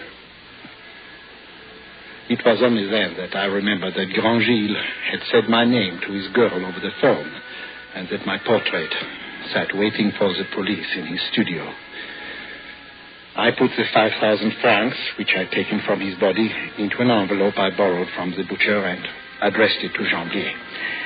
I dropped it into a mailbox and then walked slowly down to the big market of Les Halles. It was almost dawn when I reached it, and the heavily loaded pushcarts were stacked up in the side streets, smelling of green vegetables and berries. The gutters were slippery with garbage, and a lonely woman in pink satin pumps was staggering wearily through the filth at the end of an all-night souse. I sat down on a curb, and I watched her, and said to myself, believe me, we none of us do what we wish to do.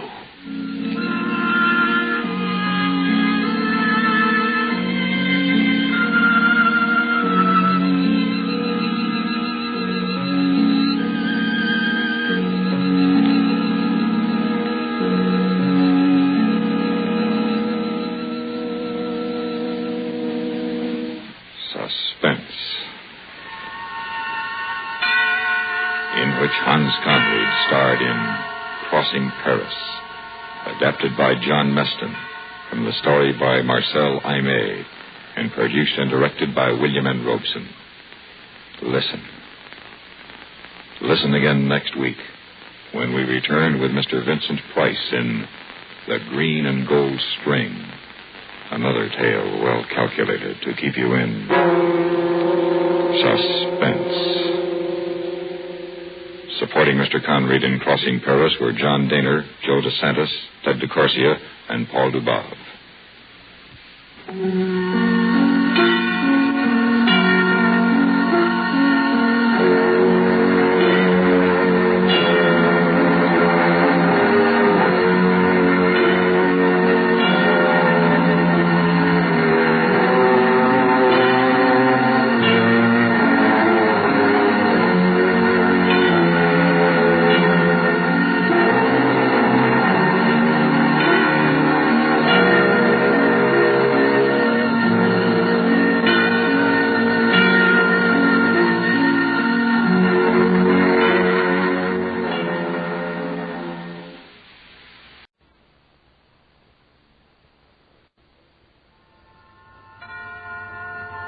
Suspense. And the producer of radio's outstanding theater of thrills, the master of mystery and adventure, William N. Robeson. There's a lot of truth in the old saw about the loss of a horseshoe nail resulting in the loss of a kingdom. The tiniest detail can often lead to quite extraordinary results, particularly if the detail is observed by a clever con man with sufficient larceny in his soul. A man like the amazing Dr. Alcazar, who parlayed a piece of string into a small fortune. Listen. Listen, then, as Mr. Vincent Price stars in The Green and Gold String, which begins exactly 1 minute from now. Smoke Kent with the mic. micronite filter. It is the mild, mild cigarette. It's got the freshest, cleanest taste yet. It is the mild Kent cigarette smoke. Kent with the micronite filter.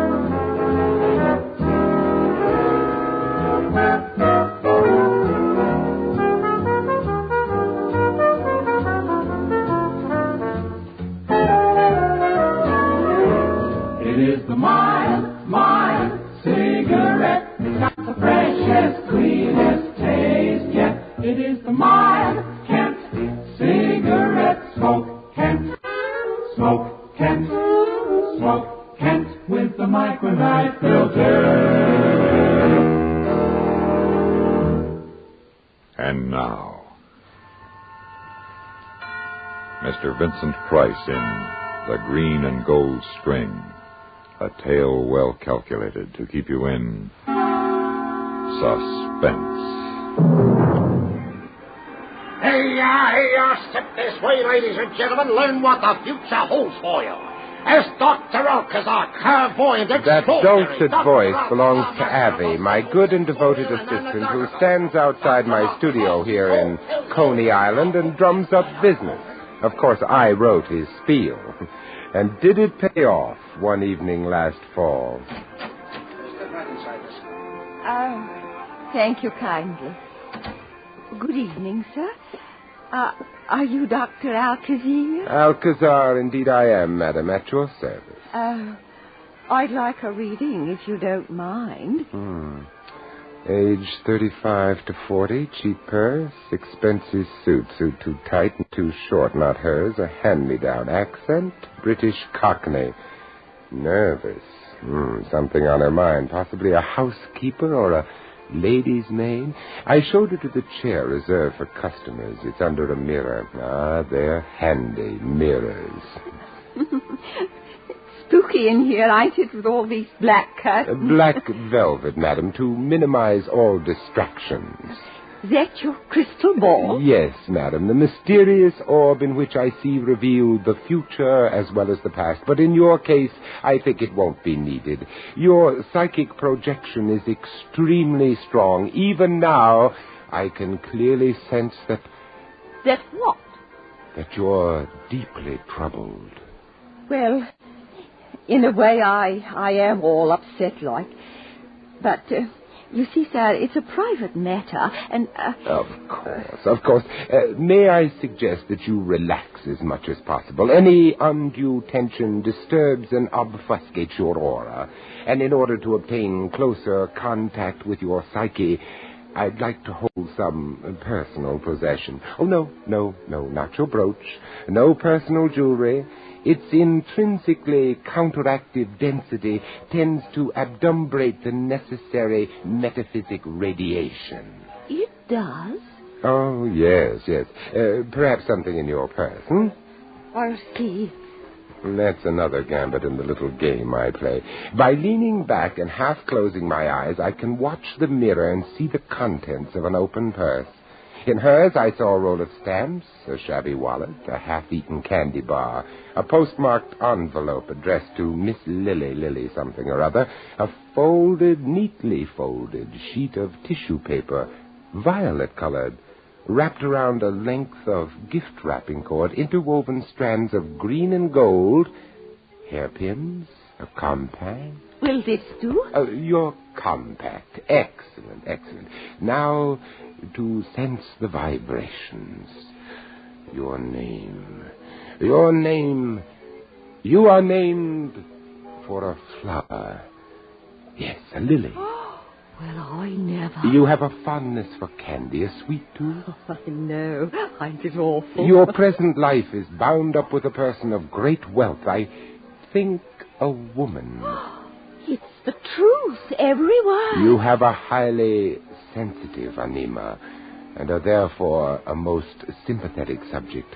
You are an excellent seamstress and...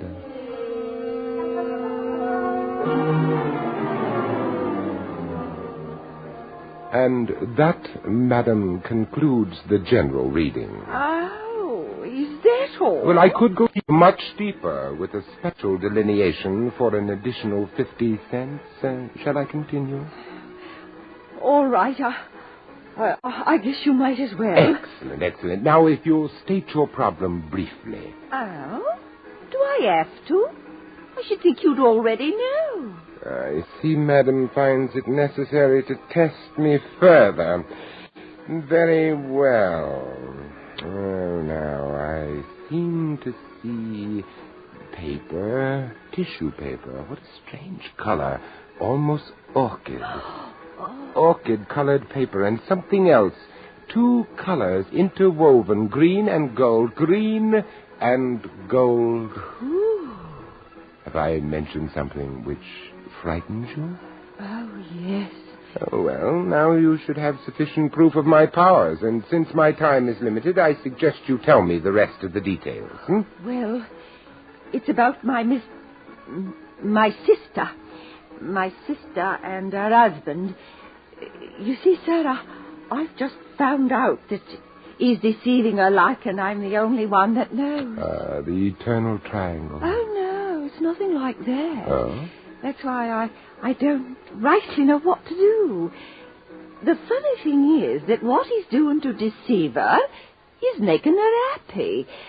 Now, my problem is, should I tell my sister, or should I let well enough alone? I see. You are entangled, madam, in a most unusual psychic web. Now, one moment. There are widely differentiated karmas here. Two paths lie before you. I see you taking one and then the other, but it makes no difference which you follow. For whatever you do, the result will be the same. And there now, I trust your mind is being set at rest, huh? You mean that's all, sir? Apparently all that fate intends you to know, at least for the present. Well, if you say so. That will be $1.50.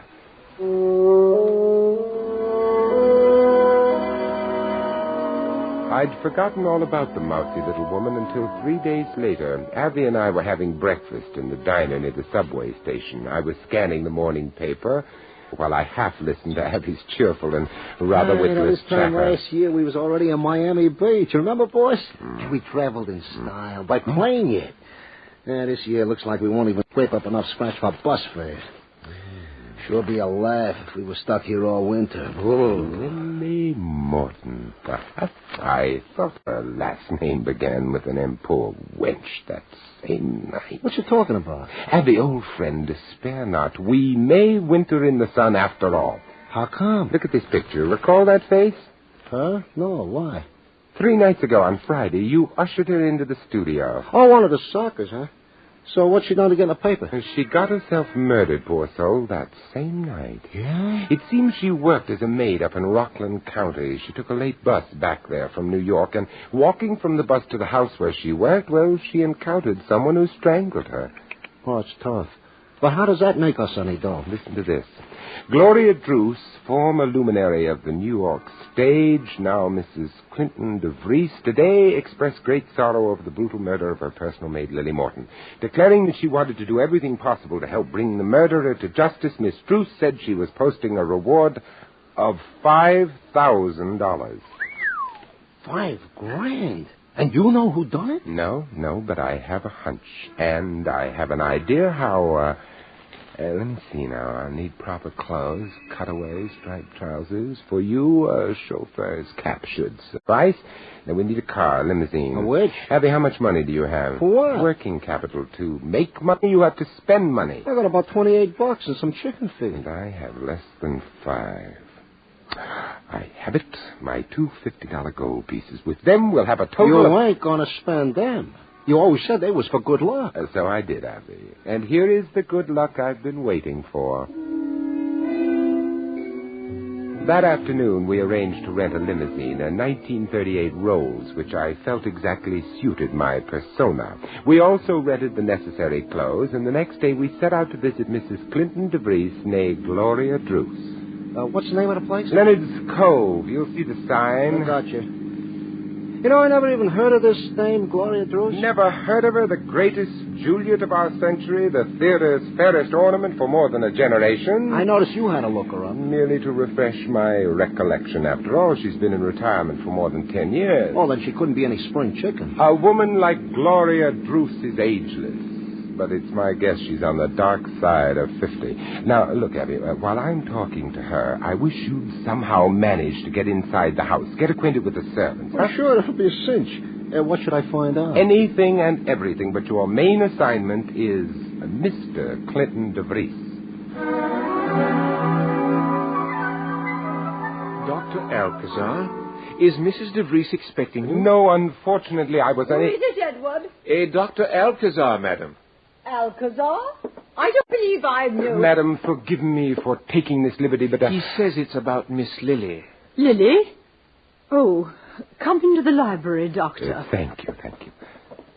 My, what a charming room. A perfect setting for you, Miss Drew. I beg your pardon, Mrs. DeVries. Oh, don't apologize. I like it when people remember. Oh, now what is this about Lily? If you have any information, shouldn't you have gone to the police? Oh, but I've come here seeking information from you. Perhaps you'll let me explain. Oh, please do. Won't you sit down? Thank you.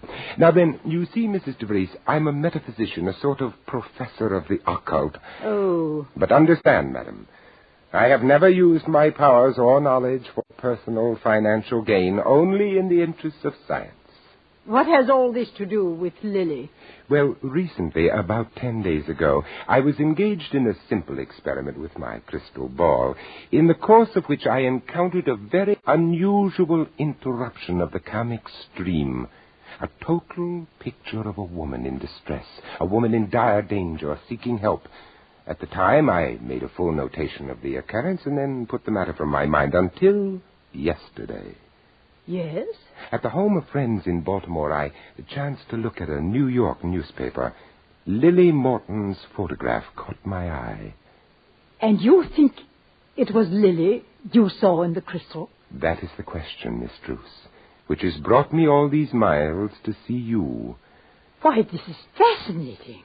Please, if you will permit me, I'd like to describe the face I saw. Yes, please go ahead. I saw a woman, part of her form, but dimly. But I saw her features very clearly. A rather plain, almost homely face.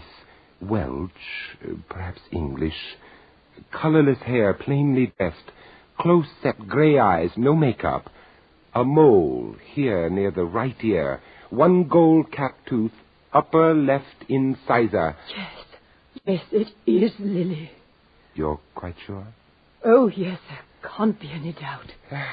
Well, Miss Druce, you have set my mind at rest. I can't thank you. Oh, you're not leaving.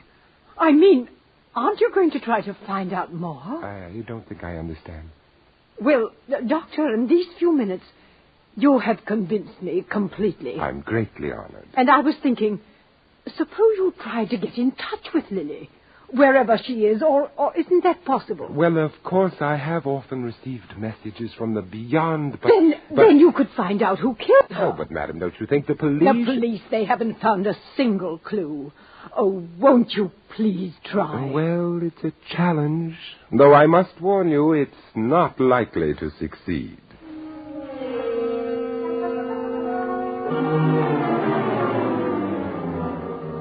Oh, there's nothing. The crystal is entirely blank. I'm wasting your time, dear lady. Oh, please, don't give up yet.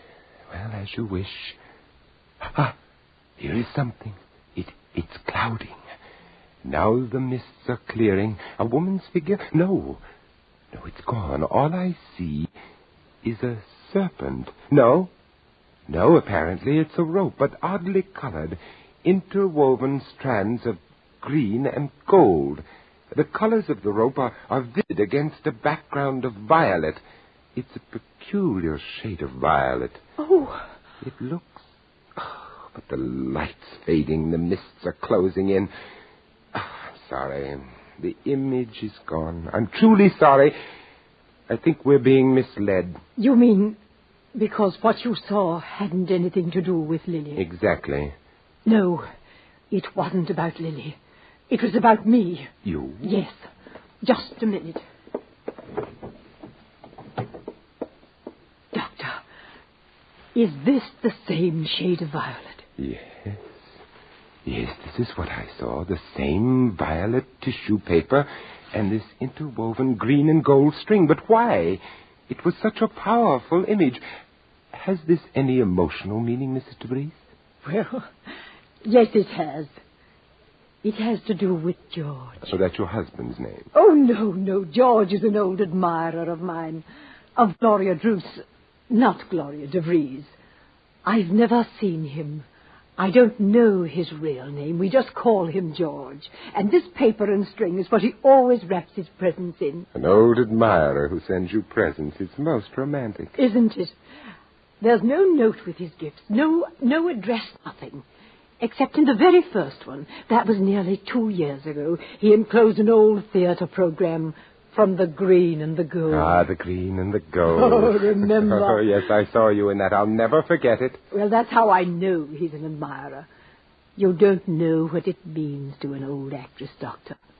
To be remembered. Ah, yes. What sort of gifts does he send? Oh, books, perfume, odd little knickknacks. No candy? Oh, yes. Every third or fourth package, heavenly liqueur chocolate. Ah, yes, I'm sure they're delicious. But all this is keeping us from poor Lily. Won't you try again? No, not just now. I'm afraid it would be useless now, Mrs. DeVries. But if you like, I'll resume my efforts tonight. Alone.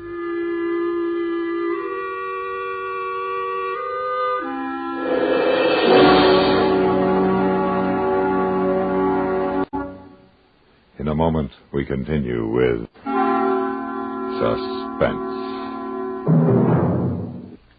Do you like surprises? Do you like fun? And do you like to meet famous personalities? Then you're sure to like the Amos and Andy Music Hall. The Amos and Andy Music Hall, located in the grand ballroom of the Lodge of the Mystic Knights of the Sea, is presided over by three of your favorites, the Kingfish, Amos, and Andy. Every weekday evening, Monday through Friday, most of these same CBS radio stations, they play host to you and to one or more of the top stars in show business, who's a featured surprise guest. People like Jack Benny, Edgar Bergen and Charlie McCarthy, Frank Sinatra, Doris Day, Judy Garland, Tony Martin, and lots of other exciting big-name stars drop in to join the fun, the variety, and the music at the Amos and Andy Music Hall. Why don't you drop in, too? Remember, the Amos and Andy Music Hall comes to you every weekday evening, Monday through Friday, over most of these same CBS radio stations. It's a treat for all the family.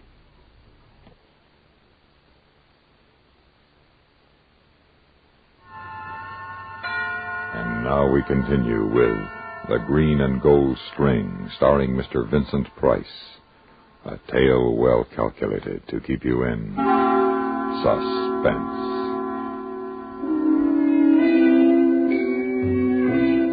It was nearly 6 when Abby and I left the DeVries house and headed for a little restaurant in Nyack where the Shadrow used to be excellent. It still is. Now that you've satisfied the inner man, Abby, could I have a report? Well, I found out a lot about this DeVries guy from the servants, but I don't know if it helps. He's around 40 to 45. Considerably younger than his wife. Yeah, he'd been married to her about 5 years.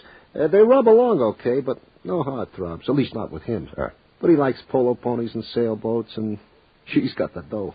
Very good, Abby. Now, 1 or 2 questions. Hold it, I ain't finished. Oh, I'm sorry.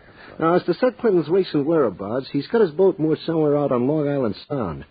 You see, she's got a beach house out there, and that's where he went morning of the day this Lily was killed. And he's still there? Yeah, but he's due home tomorrow, time for dinner. Now, make with your questions. Abby, I haven't a one. You've really covered the ground. I'm proud of you. Well, then it's your turn, brother. Seeing as we've spent nearly our last dime hoping to horn in on that $5,000 reward, I think you ought to fill me in. With pleasure, Abby. First, I know who killed Lily. Then let's spill it to the cops and collect. Not so fast. I found out something else. The same killer's planning to kill again. I think soon.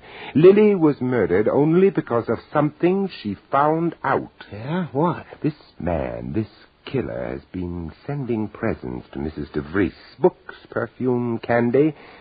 Well, it's my guess that someday soon the candy will be the death of her. And Lily Watts has found out who he is. Indubitably. And since the dame you're talking about is the DeVries dame, then I suppose you think...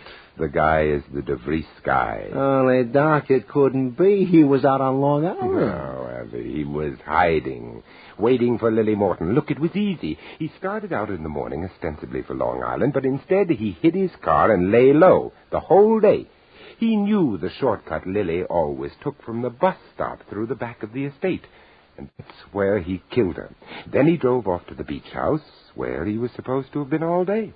And I suppose you got all that from your crystal ball. No, from Lily Morton a few hours before she was killed. No way, you're reaching, Doc. I told you I knew one thing the police don't know. Yeah, if it was this Clint, you said yourself you got no proof, and Lily ain't doing no talking now. Terse, Savvy, to the point.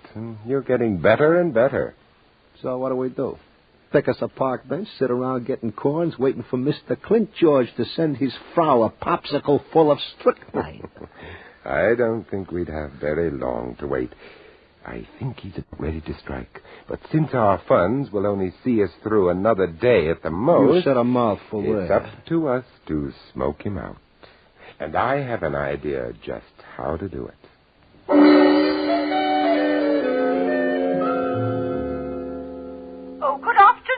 Dr. Alcazar. Forgive me for bothering you at this time, dear lady, just when your husband's returned. Why, that's right.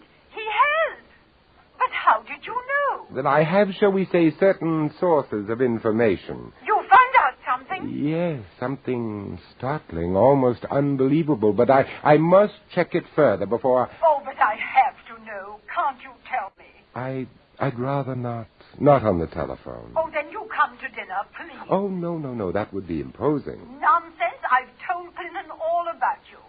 Indeed? I warn you. He's a terrible skeptic. But you can convince him. I know you can.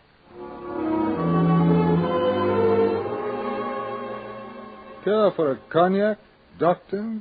Well, yes, thank you, Mr. DeVries. Oh, now, Doctor, do tell me what's happened. I told Clinton about your seeing Lily in the crystal and about the paper and string. Ah, that string, that green and gold string. Curious, you must admit, Mr. DeVries. Very curious. Indeed, yes. And if I sounded excited when I phoned, I was. You see, Mrs. DeVries, I've been at work on our problem, and suddenly I saw, or rather I sensed, that the tissue paper and the green and gold string were not part of your psychic stream. Whose then? Lily Morton's. Lily's? But why?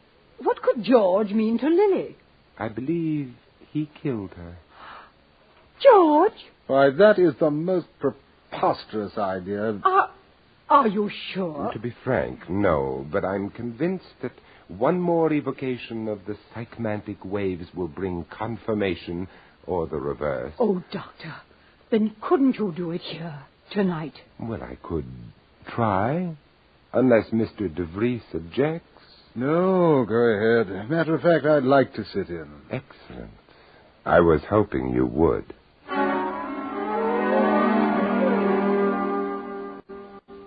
Is the room dark enough? Quite, thank you. What nonsense. Clinton, don't fidget. Here is something. It's clouding. Yes. I can see the green and gold serpent on the violet background. And now I see a man. Is it George? I don't know. I can only see his back. His shoulders shake. And he is laughing, an evil, malevolent laugh. George has done nothing evil. He's only... The picture is changing. Now I see this room. It is morning, and there is a package on the desk, wrapped in violet paper. A woman enters. It's you, Gloria. You see the package, and you're delighted. Be careful, Gloria.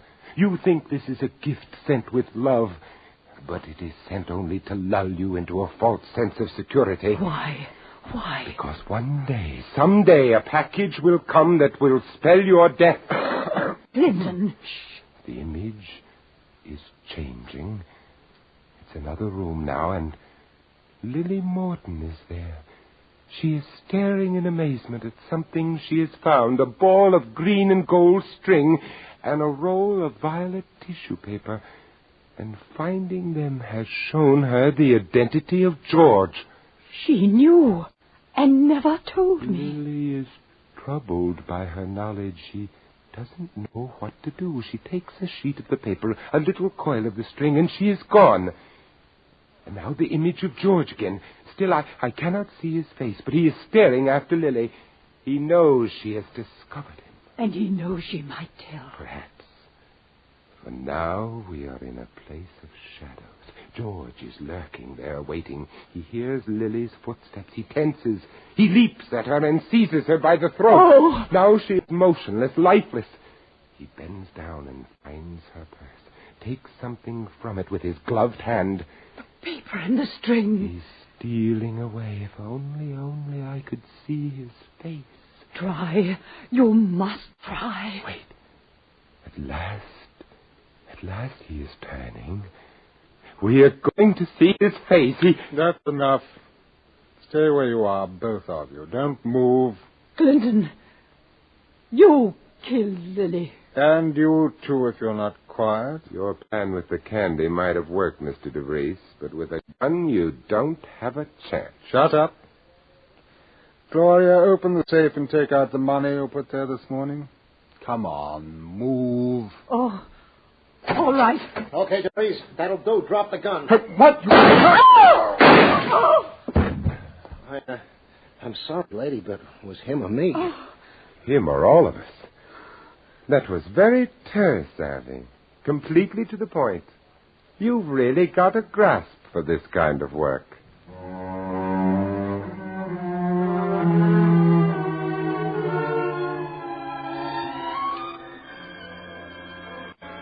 Abby! Yeah, boss? Look what just arrived in the mail. Oh, the dame, Gloria Drews. Has she sent us the 5 G's? Take a look. 10 G's. Doc, what are we going to do? Well, what do you suggest? Well, I don't know. We could split it and quit. Each of us do what we want. Abby, you'd let money break up our winning combination. Not me, Doc. Good. Then let's use our hard-gotten gains to set you and me up in business. Business? What kind of business? Alcazar Associates, private investigators. With you doing the legwork and me reading the crystal ball, we're a cinch to make $1 million.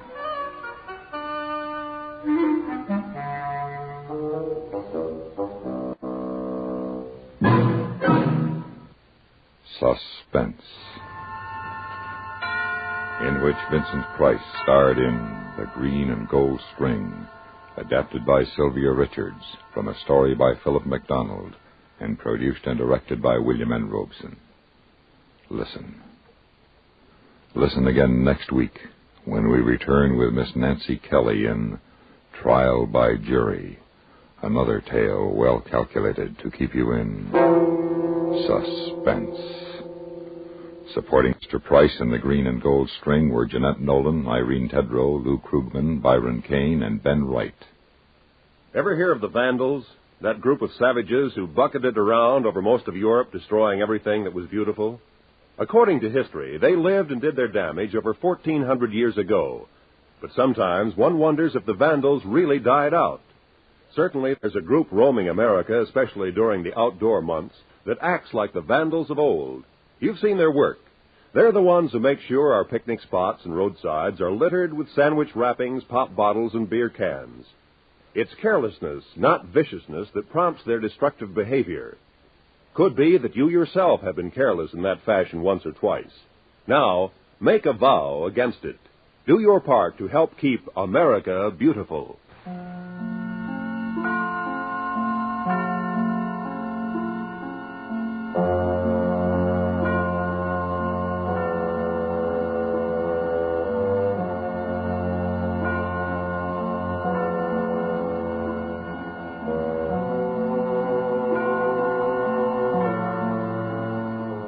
You hear America's favorite shows on the CBS Radio Network.